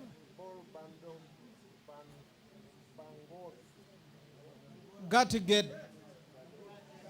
Okay, sure. Is it? South Sudan. Okay. Jackson Bamboo. Okay. Jame Sang Isaac.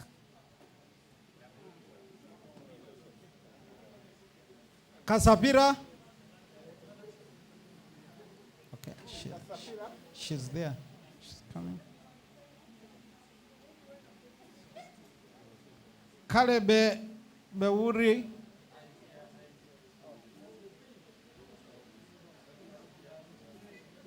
Where is Kay? Okay. Which nationality is it? United States. Interesting. Okay. Marigo Vanenti.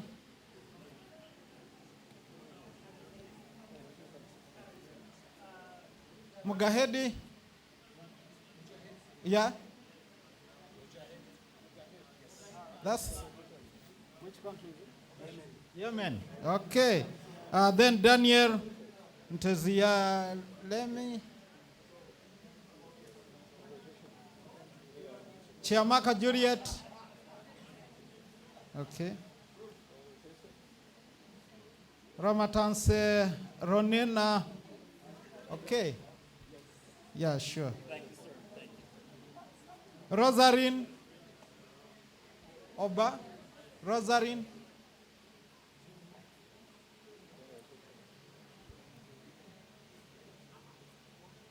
Ruth Ifane Kinge.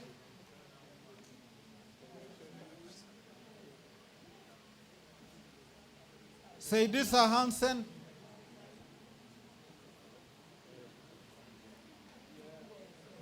Johnny Francis Sokofa. Lokambo Bahi.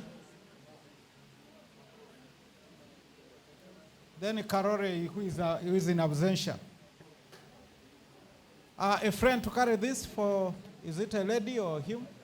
A lady. Can you carry it for her? Sure. Done. So, director, where are you? What next? We are done. Okay. Nahara.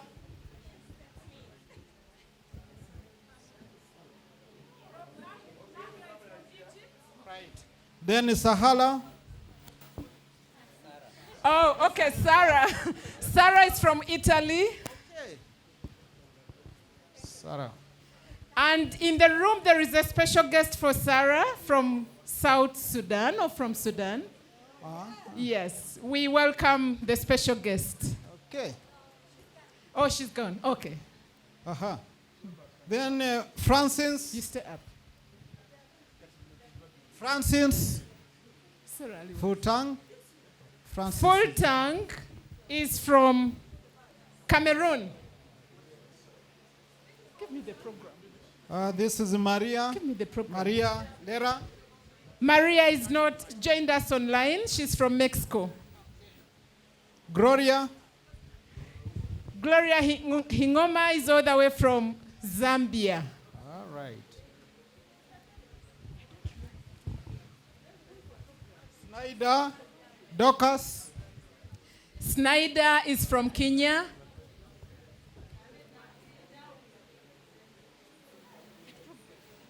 Joero Olwaituin.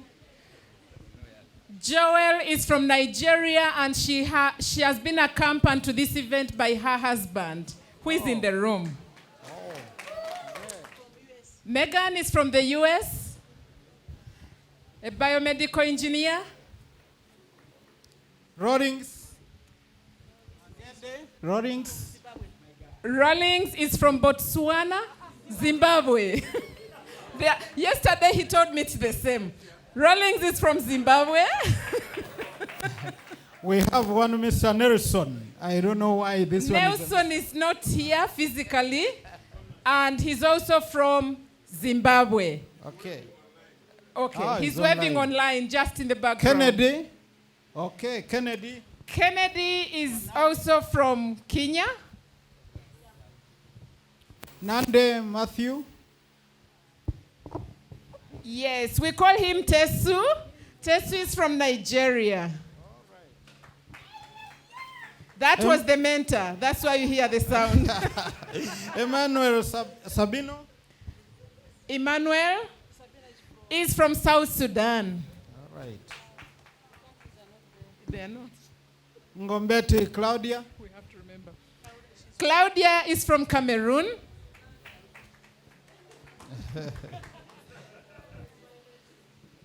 Fadi Foda. Foda is not with us here physically. He'll be joining us in cohort 6. Opio James Grant. Opio James Grant is the ambassador from Uganda, the co-host. Sulaiman is Suleiman is from Sierra Leone. That was from the mentor. Gauzeti Tangwe. Gauzeti is from Malawi. Mazida Ziba. Ziba is from Malawi. Congratulations. We are done. Thank you very much, Vice Chancellor. Thank you so much, and I'm inviting. Living life in peace, you imagine no rich or poor, opportunities for everyone, healthy mothers and healthy children, education for everyone. Vice Chancellor, Academic Registrar, and the other members of management, the team from the Rotary Peace Center, the Rotarians who are here, and the mentors, the Peace Fellows, and the invited guests. Good afternoon. I am delighted to be here this afternoon or evening now. First of all, to see off cohort 5, to see you off, and to hope that you have enjoyed your stay at Makerere University, and I hope that you have gathered enough memories to want to come back to Makerere. And also to welcome cohort 7. I also do hope that you'll stay here in peace and that you'll enjoy your stay and gather enough memories also to always come back to Makerere University. We are proud of you, our fellows, Peace Fellows, because Rotary has given us the opportunity to work with you, to train you so that you can go out there and be peace ambassadors. I have seen some of the work that you have done, the work that you do in the community, the projects that you are working on, cohort 5 and the previous cohorts. And indeed, it is very encouraging to see that our fellows can come up with those very inspiring projects that should contribute to keeping our planet peaceful.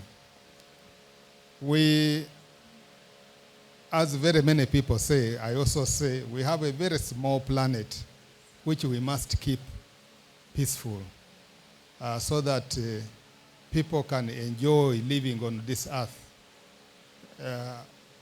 Many people say our planet is just a speck of dust in the universe. But that speck of dust is so precious to us who have had the privilege to live on earth. And every one of us must do their part to make sure, to contribute to peace, so that our children and the older people and everybody should live on earth in peace. It is not, we are not really too many to be peaceful.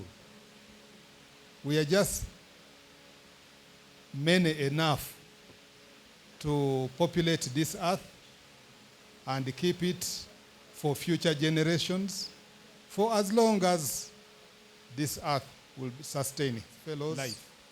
To understand that it is very important for us to keep this planet peaceful for everybody to live a meaningful life. So I congratulate you on all the work that you have done, cohort 5 as you live, and that you are going to work in the communities, because every small thing you do in the community will be contributing to sustaining peace on earth. And we are proud that we are able to play our part in this, in molding you to be able to play the role that we expect you to play.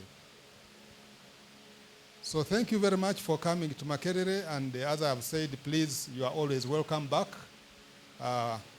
to visit your mentors, to interact with the friends that you have made here, and if you find it necessary, to even pursue higher qualifications at Makerere University. In the same vein, I welcome cohort 7 to Makerere University. Makerere University is a very international university. We have people here who are studying from more than 60 countries of the world. So you can say we are a small United Nations here. And, and we would like to do everything possible to make your stay here enjoyable and also useful, so that you go back with the knowledge that you came to get. But apart from that, we hope that you make as many friends as possible while you are here, and that you will eventually go back and do what cohort 5 is going to do to contribute to making our planet peaceful and hence livable and enjoyable for everybody. I think I would like to say once again to one group, farewell, okay, but come back again, and to welcome cohort 7 and enjoy your stay. Thank you very much. Living life in peace, you imagine now rich or poor, opportunities for everyone, healthy mothers and healthy children, education for everyone. Imagine all the children growing up as one. You may say we're dreamers, we'll always help their dreams come true. We hope someday you'll join us and change the world to be as one. Imagine living with our nature, planting trees all around, sanitation and clean drinking water, and diseases